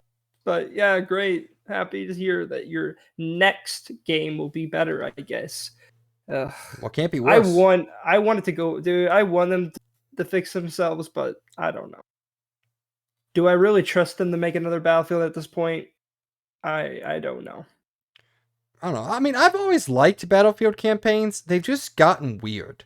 Like, you remember Battlefield 3 and 4 had a traditional campaign. Then Battlefield 1, ONE, Battlefield 1, not the first Battlefield, had this 5 mini story kind of thing. And that I really liked. I thought it was really, really good. I honestly think those were both kind of good ideas. It's the execution, I think, on most of them. Because honestly, the idea behind it is actually perfect because it's interesting because they're trying to say that this is obviously World War One, so it's about the World War and they want to show different stories in different parts. I think Battlefield 1 did a better job than what Battlefield 5 did. Battlefield 5, ugh, I didn't even play it because I just didn't care. The only one I played was the tank one, and that one actually was pretty good. That was actually a pretty cool story. Everything else, nah. Big pass.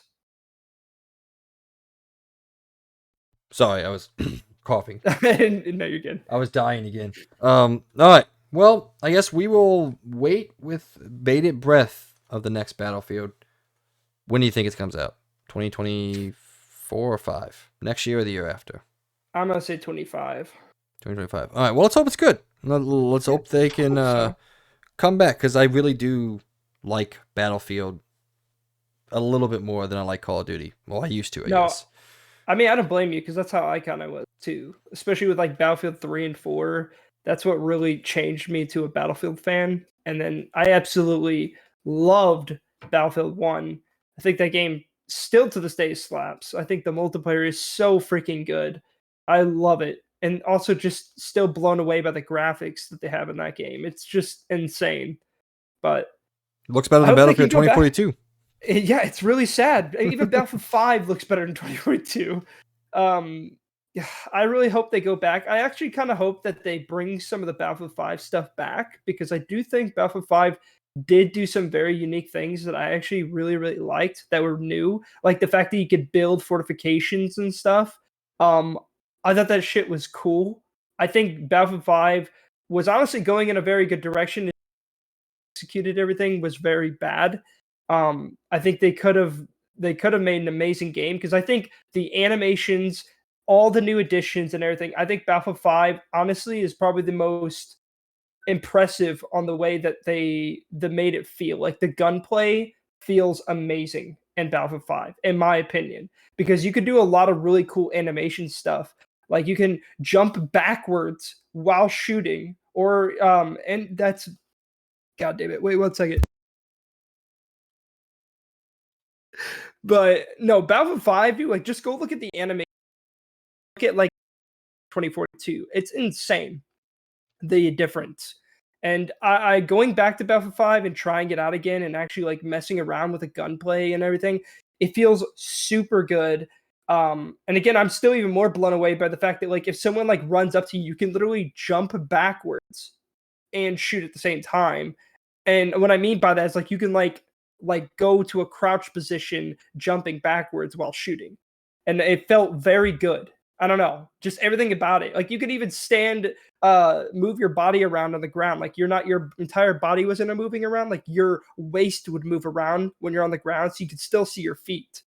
And again, stuff they were doing in that game was insanely impressive. And honestly, a lot of shooter games still don't even do what they did in that game. And I kind of hope in the next one, they kind of really look at what they did in the past and really go back to that. But who knows? Yeah, definitely I guess 20, we'll see. definitely 2042 was a step backwards, and let's hope they Yeah. take at least one step forward, if not two. So, Yeah. all right, number 6 on Around the Point, a story probably that hit Logan a little hard. Well, not really, but I guess disappointing for his fantasy league. The Wolf Among Us 2 has officially been pushed out of 2023 into 2024 in an effort to avoid crunch, they say. The story goes as this. Today, Telltale Games has announced that its longer-awaited sequel to The Wolf Among Us is being pushed out of 2023 in an effort to avoid crunch and team burnout, as well as to accommodate the move from Unreal Engine 4 to 5.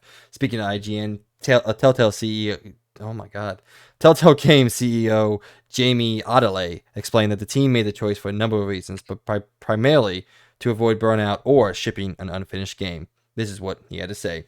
Making games is difficult, and they need time to be right. And it doesn't do any of us any good to ship something that's just not ready. He continued on to say, if we put this game out and it's not ready, we're going to get torn to shreds.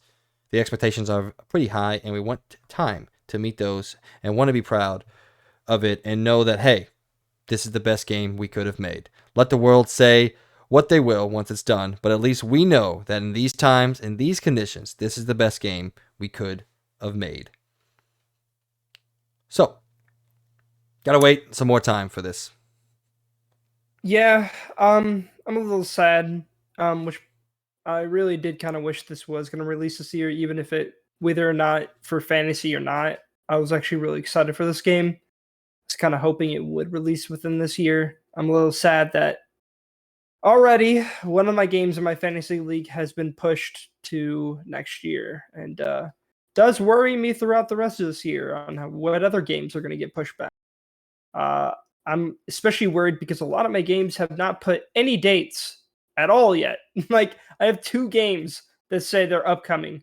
Everything else has no dates. So, You've already gotten 3 I'm counter picks.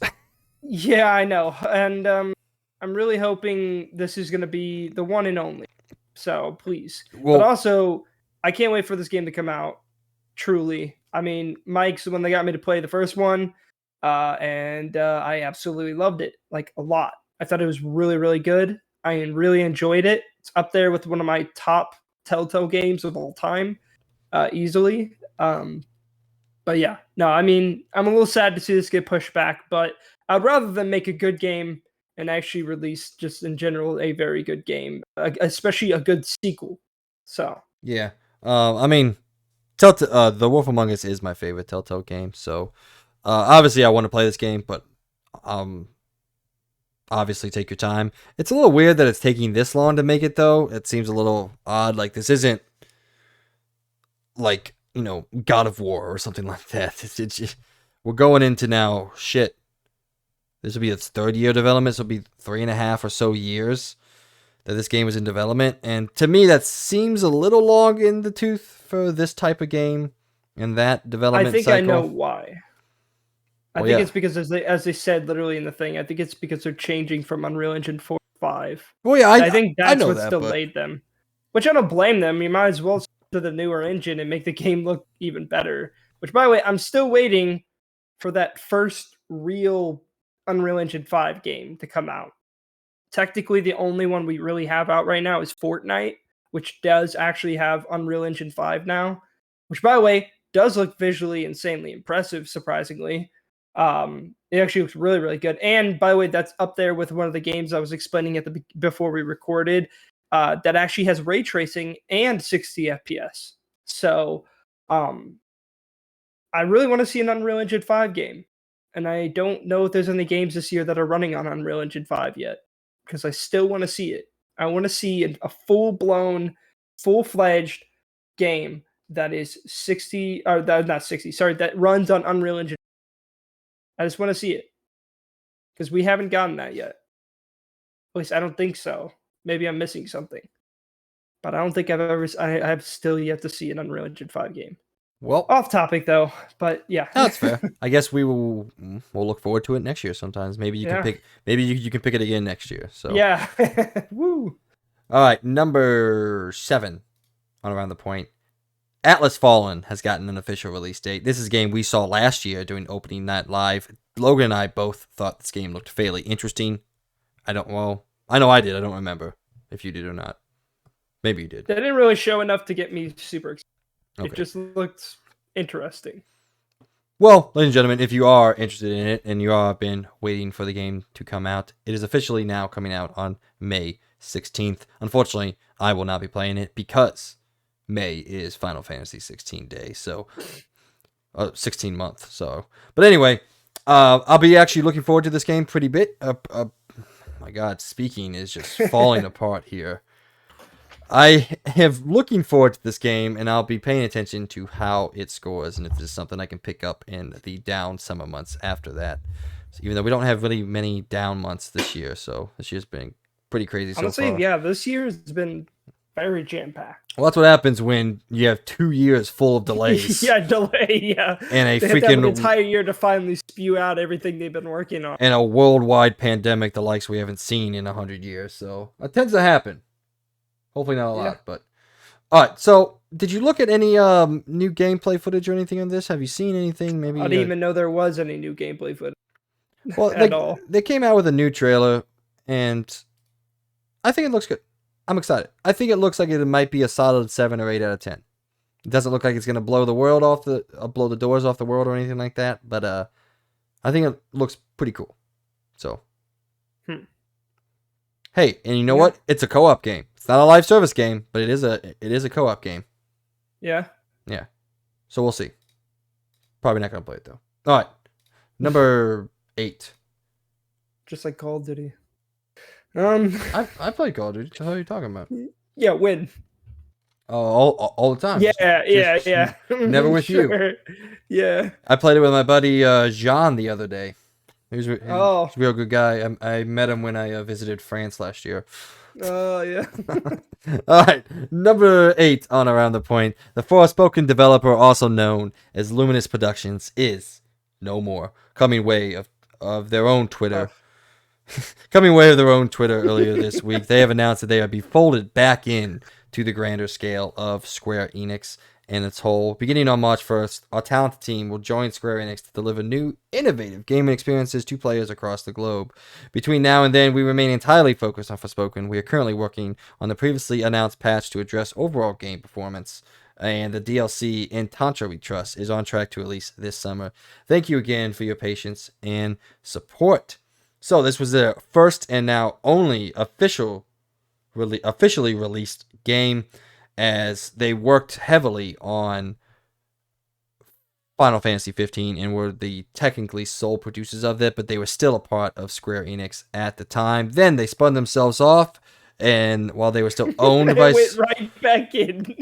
They were still owned by Square Enix at the time. They officially established themselves in 2018, made one game, and now are getting wheeled right back into it. So, well... That's so sad. That's so... unbelievably sad to hear. It's pretty funny though, I'm not gonna lie. It's like a dad owning a shop, and he's like, "Kid, you finally grew up to start running this business." And then a year later, dad comes back, "I'm gonna take those keys back." Yeah, you fucked this one up. Like, literally, that's horrible. But man, I mean, I had it coming with this release because man, it is a failure. There's no sugarcoating it. Forspoken is for sure a failure. Yeah. Pretty shortly, I think I want to do like a year in review so far, maybe towards the end of March when we're done with the first quarter, because while it's been a fantastic year, it seems like it's all or nothing right now. Like we get fantastic games like Hogwarts Legacy or like Dead Space remake, like hopefully Resident Evil 4 is gonna be. But then there's those other games that are just complete and utter failures. And there's like no Killing middle for ground. skull bones. Speaking of complete, Dude, I'm gonna wear a pirate hat on when Skull and Bones come out hell for yeah. sure. You know, just to Speaking celebrate my favorite game. speaking of complete and utter failures, let's get into it. I've been waiting to talk about it. You've been waiting to talk about it. Blood Bowl 3 is now the new king of sports games and is taking over Madden as the greediest game of all time.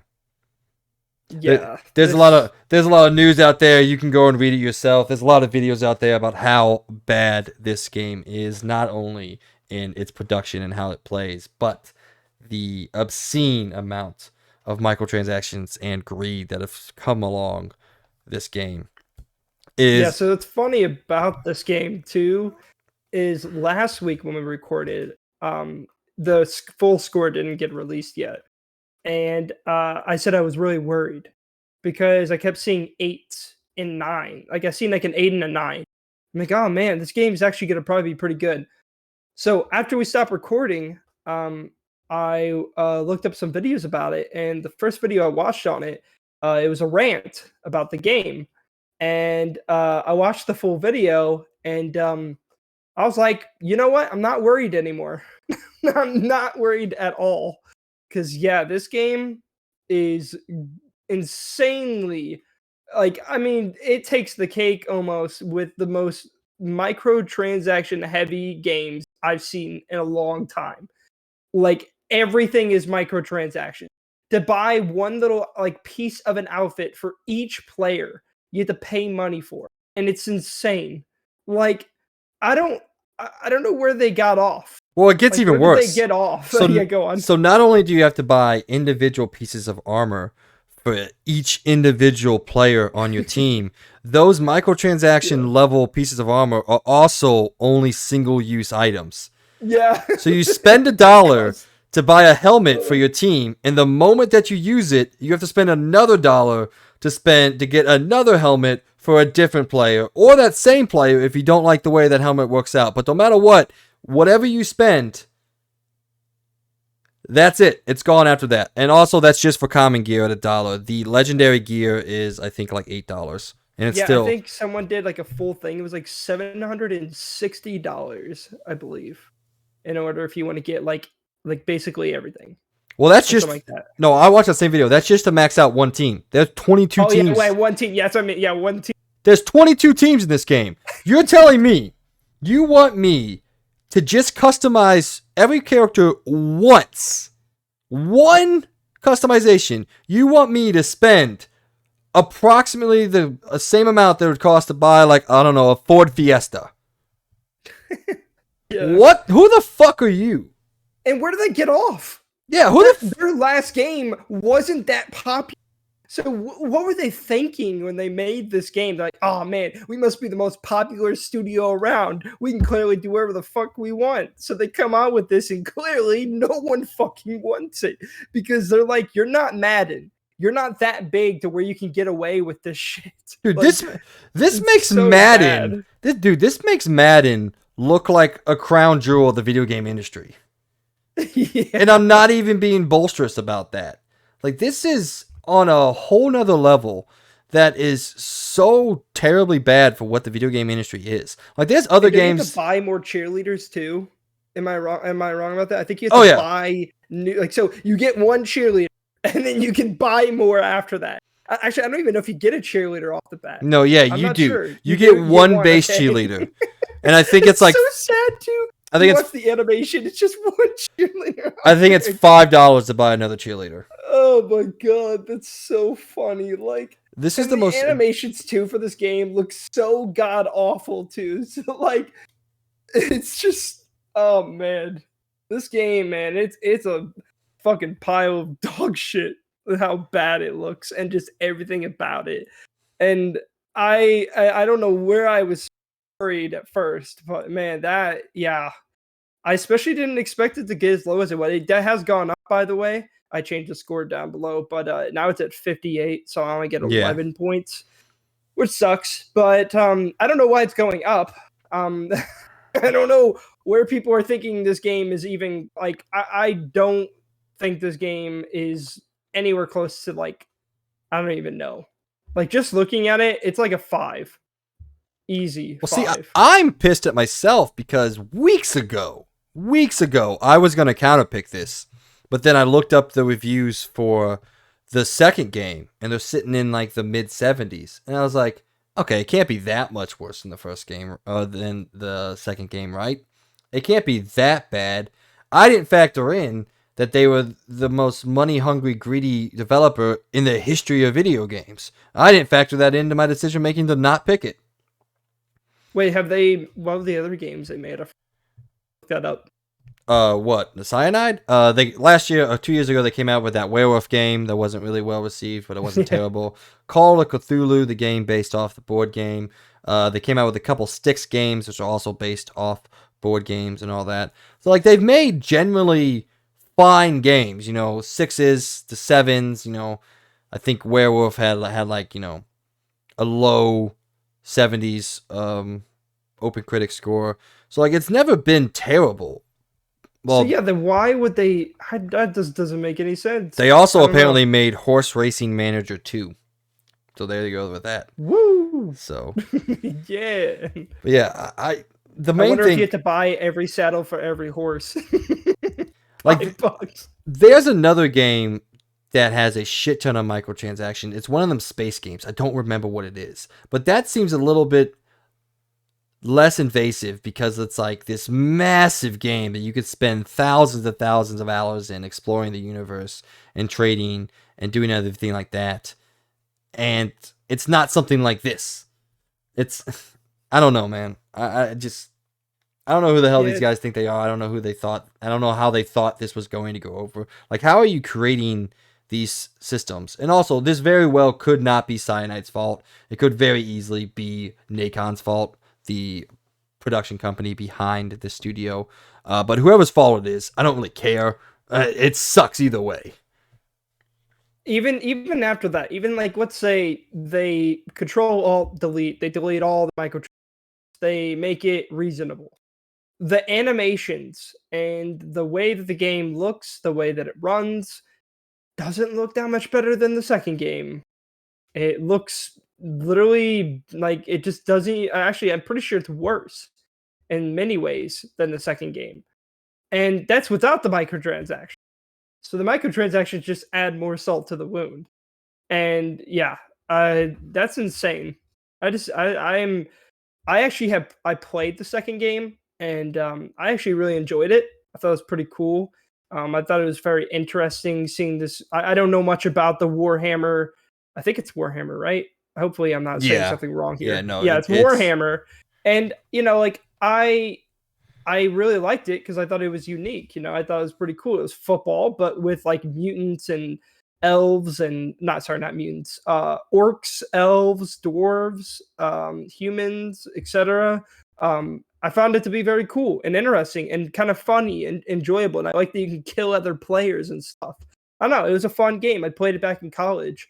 But this game just looks so bad. Like it just doesn't look good. I mean, I guess I gotta say, by the way, I'm off points from it. So I'm really sorry for DJ. Yeah, I was gonna say, good for you. I really put him in a bad spot. Yeah, good for you to scoop that up, man. But yeah, I didn't expect to get that many points, but hey. I'm kicking myself for not going with my gut. I should know to trust my damn gut. My gut is usually right about a lot of this stuff, but I didn't trust it in that regard. But whatever. All right. Anything else? Nope. All right. Our final, well, second to last final. Second to last final? What does that mean? Second to last final. A second to last little update for you. I just want to throw in a little PSA to all the fans out there. Final Fantasy 16 previews have now gone live. You can go to your favorite YouTube channel or video game media journalist website, whatever that means. You can go check out what they have to say and what you have to think. All I have to say is, look, I know I'm the oddball here in at least this group with people. I am fucking foaming at the mouth for this game. I watched a couple different people, from skill ups to IGNs to I watched God is a Greek preview, and I am salivating for this game, Logan. And I'm gonna say, I honestly think this could be the one Final Fantasy to get you into it. It's a very action-based combat system, and I know you like action-based RPGs. And from the look of this, I am fully convinced that you would actually like this game.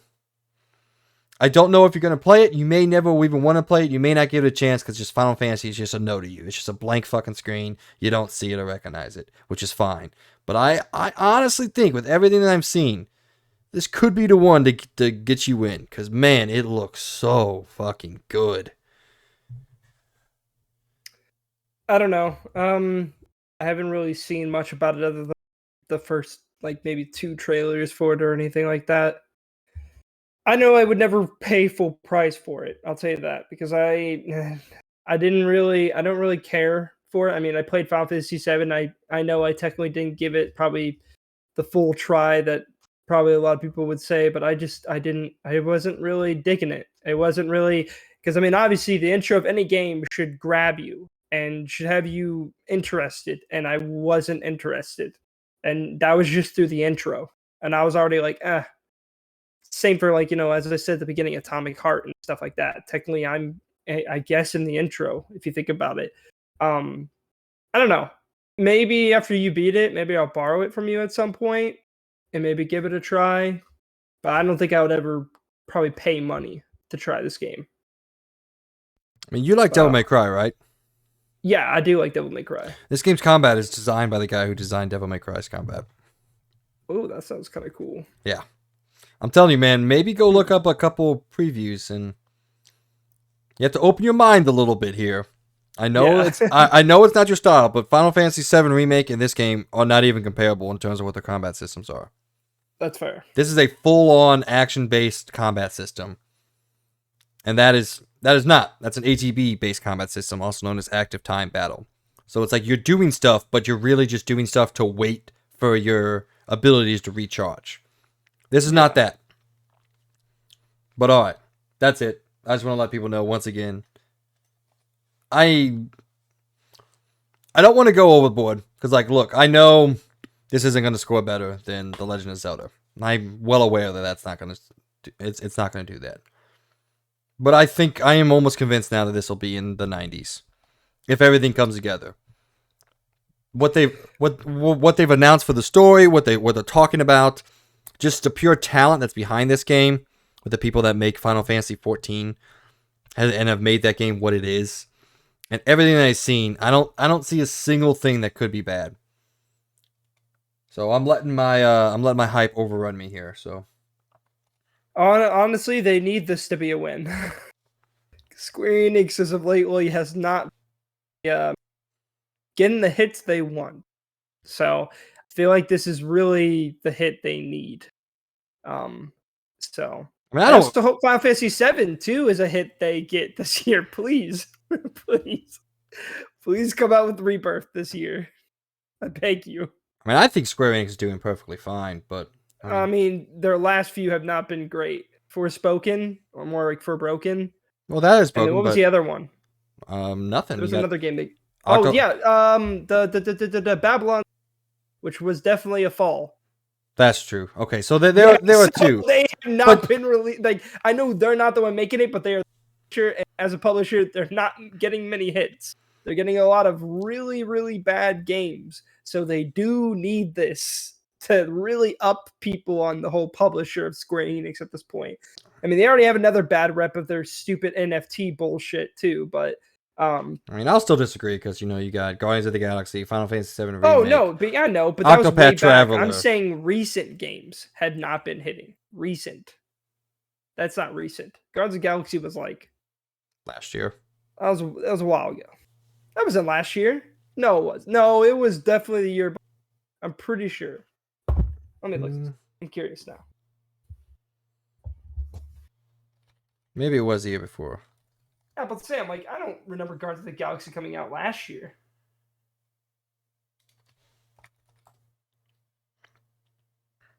Yeah. Okay. October 2021. Yeah, I'm about to say. I'm like, that didn't come out last.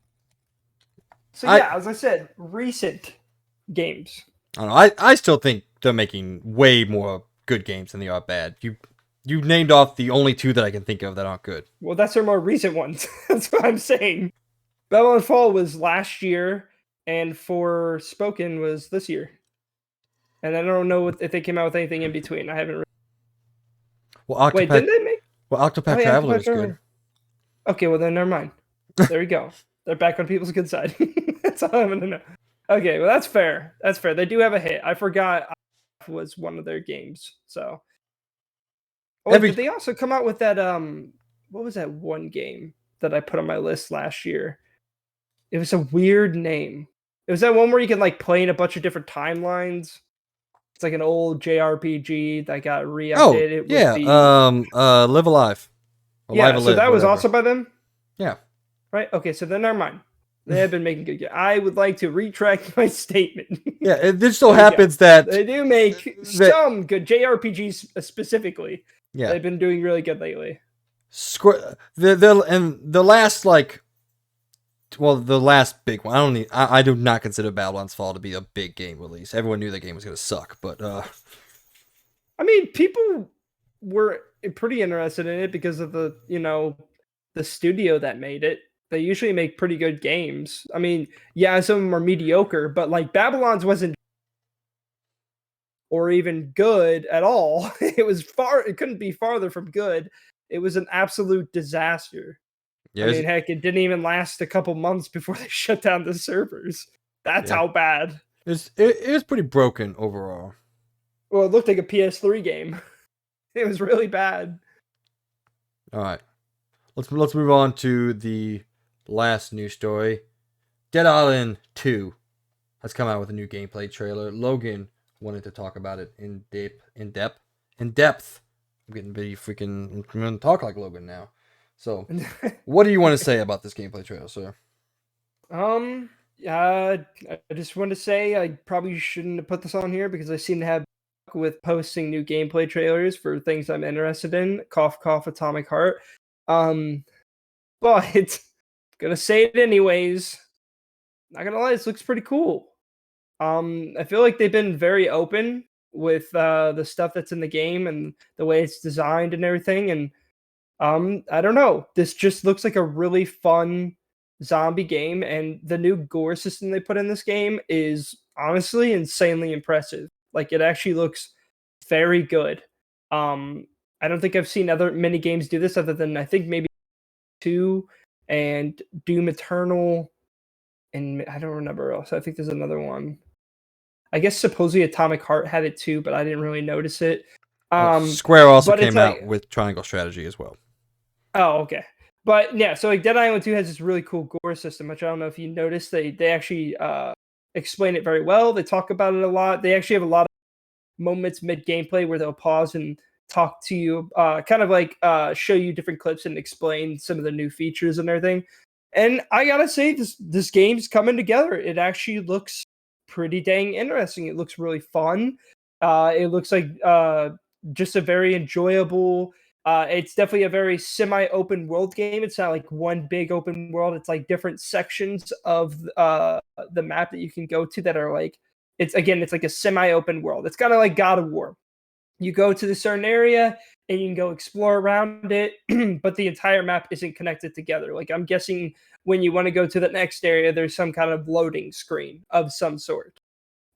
So it's kind of pretty much well, I mean, I guess you can really just say it's just like Dead Island 1, because that's kind of how it looks. It looks like it's basically just kind of like Dead Island 1, the way they have the world set up, which I have no problem with because then that means they could put more details into the world and do more with it. And I gotta say, again, this game looks really good. I think the art style they're going for is really cool. The blood and gore, and especially this new awesome blood and gore system, where if you swipe in certain different areas, it literally like cuts off the skin. I guess actually the best example is kind of like what Dead Space is doing or did with the remake, where the way you could blow off skin and all that. That's kind of like how you could do it in this, but it's even more. I'm not gonna say it. You almost got me there. I'm not gonna say the word, but it seems like you can actually cut off more. specific areas of like the body and everything, and really, just the gore in general looks awesome. Just looks like a fun zombie game with not a super serious story, because it doesn't look like the story is very serious. It almost kind of reminds me a lot of uh, Dead Rising, because there's like a bunch of wacky people you meet throughout this world. There's some wacky boss fights that you get into. It looks fun. And honestly, compared to Skull and Bones, where this game was delayed like forever, it seemed like, this looks really good. It looks like they've really done a lot of advancements with this game since its first showing. I mean, go back and look at the first Dead Island 2 gameplay. There's also people that have gotten the entire demo and downloaded on their PC. You can literally watch what they had before and just look at what they have now, and it's insanely different. And honestly, it looks really good. I don't know if what you think, because I know you watched a little bit of it, but I'm gonna keep my expectations still low. But I just want to say that this does look good. I feel like they're actually making this game look good compared to a certain other game called Skull and Bones. I feel like they're actually putting effort in and trying to make a good game. Cough, cough.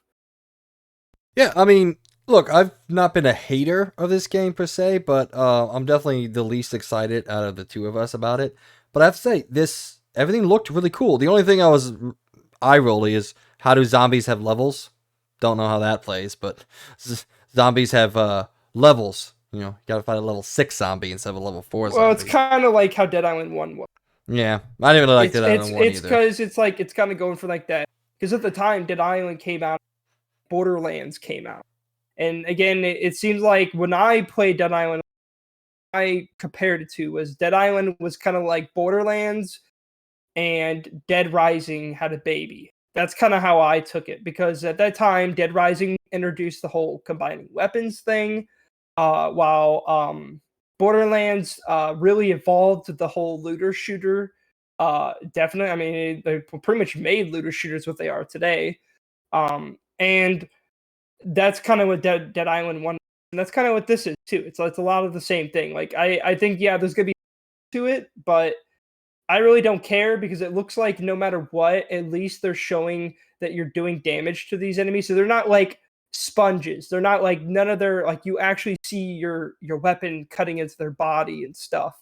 So it looks like even if they're a higher level than you, you still notice that you're doing damage to the enemy. So it doesn't look as bad as like most games when they put levels on enemies, where you're shooting an enemy, and just because they're a higher level than you and grunt, you're just shooting bullets constantly into this enemy, and it's doing no damage, and they're just basically a sponge. Which I'm sure there might be zombies in this game that might be a little bit more hits, but that's because they're higher level. I don't know. I still think it looks pretty cool, and I think maybe you should give it a try. I don't know if you even played Dead Island, but I'm telling you, I I like Dead did. Island 1. Okay, you did. Yeah, I like Dead Island 1 quite a bit. I know a lot of people were very disappointed because they were kind of expecting a better story, and I guess it to be a little bit more realistic, because that first showcase trailer, it was at the time period where cinematic trailers always make games look so much better than what they were. But I still liked it because I just found it to be really fun. I don't know, it was really enjoyable. The gameplay felt good. I mean, it technically was the start of what Dying Light was. So I mean, Dead Island made Dying Light because it's the same developer. They changed, like, those developers Yeah, split off from Dead Island. So it is really funny still to see this again, because again, you can definitely draw comparisons to Dying Light 2 to Dead Island 2. But I don't know. I gotta say though, in general, I'm very impressed with what they've been able to come up with. I feel like they've actually been working on the game through, unlike some other games, especially what is it? What is it called? Good and bad. What is it even called? Beyond Good and Evil, Evil. Beyond Good and Evil too. Um, yeah. So I mean, like, I don't know. I'm still interested in this game. I'm definitely trying to keep my expectations low. But every time I've seen this game and every time I've watched stuff about it, it has impressed me more and more. But I don't know if I'm still going to get this day one. It's going to be one of those games I'm going to wait till it gets released. People talk about it, they get it reviews out, and then I'm going to watch people play a little bit of it because I want to see what it's like, what it's about, what the gameplay, because they showed a lot of gameplay, but they haven't really shown like I want to see someone with a controller playing the game. Like I can't wait for maybe the IGN or something like that, where they show someone with a controller in their hand playing the game, and I want to hear how it actually feels in the hand to play, because that's what I'm interested in. But from what it looks like, it looks good. But I'm going to keep my expectations low, kind of like how I did with Hogwarts, where I didn't know how good that game was going to be until I played it. So Yeah, so well, outside of the levels, I may be suffering from PTSD from Assassin's Creed and not being able that's to fair. assassinate someone because he's too high a level. But that's a whole nother topic that we talk about all the time. But yeah, I do to say overall, I think this looks really good. I honestly do. Like you were talking about, the limb dismemberment looks to function extremely well, and that was probably my most impressive thing. Of the detail of the dismemberment here was kind of took me by surprise. I wasn't expecting it. I thought it looked really detailed, and I think it could be fun. That's one of my favorite things about some of the Resident Evil games. It's not the limb, you can't detach it, but like how you can target different aspects of the body, and you can kind of play around with the mechanics that way. I do think the movement looked a little slow, just the basic walking thing, but that's extremely nitpicky of me. But overall, like I said, I think everything looks really good. I am just very hesitant because of the people making this game. Dan Buster Studios fucking ruined Homefront for me, an FPS series That's that totally fair. had a lot of really interesting and unique ideas, and I very much enjoyed the first one. And like the second one they could have just built off that one, and they absolutely destroyed it and fumbled it to the way that we'll never see another Homefront again. So maybe I'm holding off a little bit of hate on them because of that, but it's time to move on. Like I said, this looks really good and really interesting, and I hope it's as good as everybody wants it to be. So I never. Also, the skill tree kind of gave me. Did you ever play Infinity Warfare Zombie? Uh, Like at least the first map, the one where it was in the theme park. yes. Honestly, the skill tree system in this game reminds me a lot of that, where it has those like cards. You can take these cards, and they're like that's like your skill tree, and you can like mix and match your cards and do really crazy stuff with it. Um, Kind of reminded me a lot of that. I don't know, like when I was seeing that part, I'm like, this kind of reminds me of Infinity War Zombies, which by the way, that's an underrated zombies mode.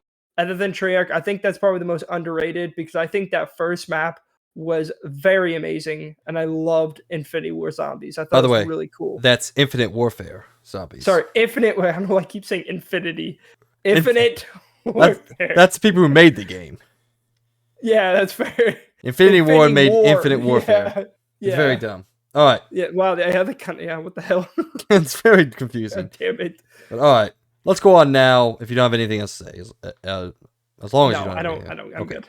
Well, let's hope it's Okay. good. I never want anybody to be excited about a game and that game not be good. So let's go now to Let's Talk reviews. We're actually not going to go in depth because we're running a little long in this episode, and I'm very hungry, and there's food being made currently, so I want to go eat it. Yeah. So we're just going to go through the scores, react to them like we usually do, but just no in-depth talk about them. So Horizon Call of the Mountain came out, has an 81 on OpenCritic, a 79 on Metacritic. Atomic Hearts came out, has a 74 on OpenCritic, and then weirdly has different scores for every single platform it came out with. A 76 on PC, a 73 on Xbox Series X and S, and a 71 on PS5. So apparently don't play this game on PlayStation 5. What do you mean, what? No, I don't know. I just think that's so weird. Yeah, Like, it's a PS. I'm actually, to be honest, the PS5 version runs better than the Series X version. So I don't know. I was like, what? I don't Anyway, get it. Like a Dragon Ishin got an 81. Blood Bowl 3, as we've talked about, has a 58. Clive and Wrench is challenging for the worst game of all time and has a 52. Kirby's Return to Dreamland Deluxe as an 80. Octopath Traveler 2 as an 85. Aka Aura as a 76. Scars Above has a 66 now, I believe. I forgot to change that. The Pale Beyond has an 80, and then Company of Heroes 3 has an 80. Anything you have to say about any of these, man? I'm actually surprised to see Scars Above. What? Go on. Actually, I was going to say, I forgot I was going to ask you this question. Do you think Atomic Heart score is too high?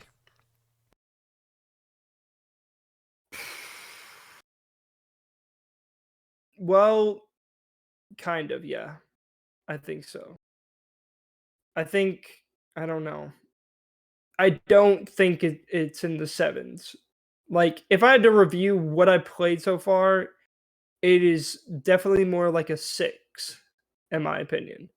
If you can get past the slog of gameplay and everything, which maybe that even brings it down to a 5 for me.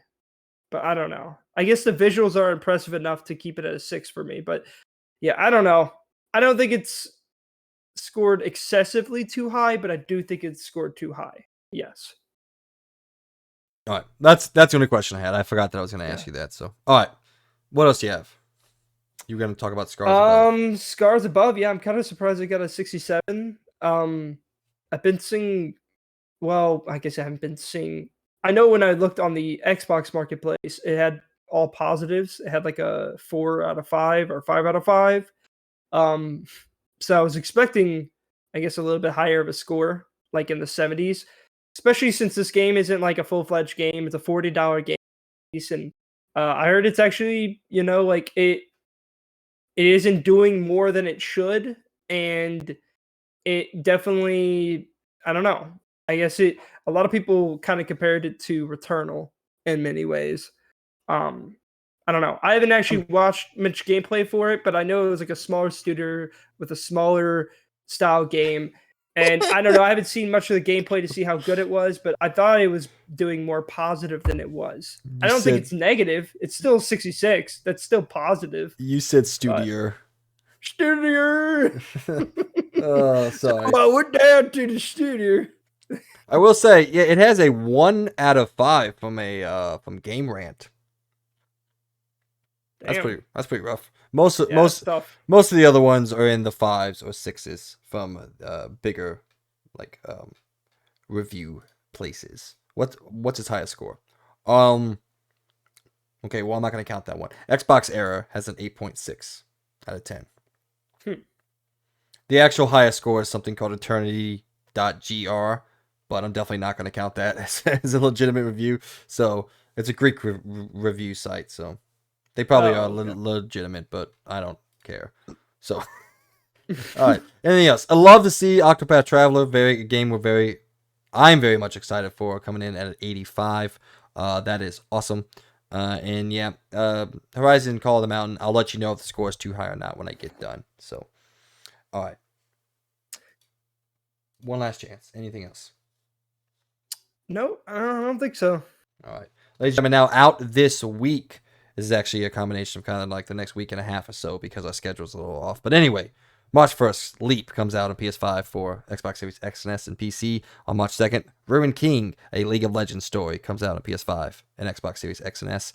On March 3rd, Wolong Fallen Dynasty comes out on PS5 for Xbox Series X and S and PC. The reviews are actually live right now, and it's getting pretty good scores. So that's good. I think it's sitting at 82 right now. On March 6th, Dead Cells Return to Castlevania. The DLC comes out on PlayStation, Xbox, Switch, and PC. On March 7th, Outlanders on PC. Then on March 9th, Fatal Frame, Mask of the Lunar Eclipse on PS5 and 4, Xbox Series X and S, Switch, and PC. Then IB on Nintendo Switch, whatever that is. Known by Heart on Nintendo Switch. Monster Energy Supercross on PS5, 4, Xbox Series X and S, and PC. Oni, Road to the Mightiest Oni on PS5 for Switch and PC, Session Skate Sim on Nintendo Switch, and then on March 10th, Before Your Eyes on PSVR 2, and DC's Justice League Cosmic Chaos on PS5 for Xbox Series X and S, Switch, and PC. What do you got, man? I don't know why that name made me laugh, but Oni Road to the Mighty Oni. Yeah, okay. Um, I don't know. I think Wolong Fallen Dicey is coming. I think it is on Game Pass. Comes out tomorrow. It is. Tempted. I actually might download it and try it out. I don't know. I'm a little Apparently, worried about it because I don't know. apparently it's much more Sekiro than Dark Souls, but it's very much, you know, coming from Team Ninja who made Neo 1 and 2. This is like their Sekiro as compared to Dark Souls and Neo are similar. So Well, that definitely, kind of worries me because I definitely, don't. definitely not my I game. don't really want to play Sekiro. Yeah, that kind of worries me. But But you said something earlier about Before Your Eyes. Isn't that one of the ones that they announced? I don't even remember anymore. before your eyes. The PSVR 2 game.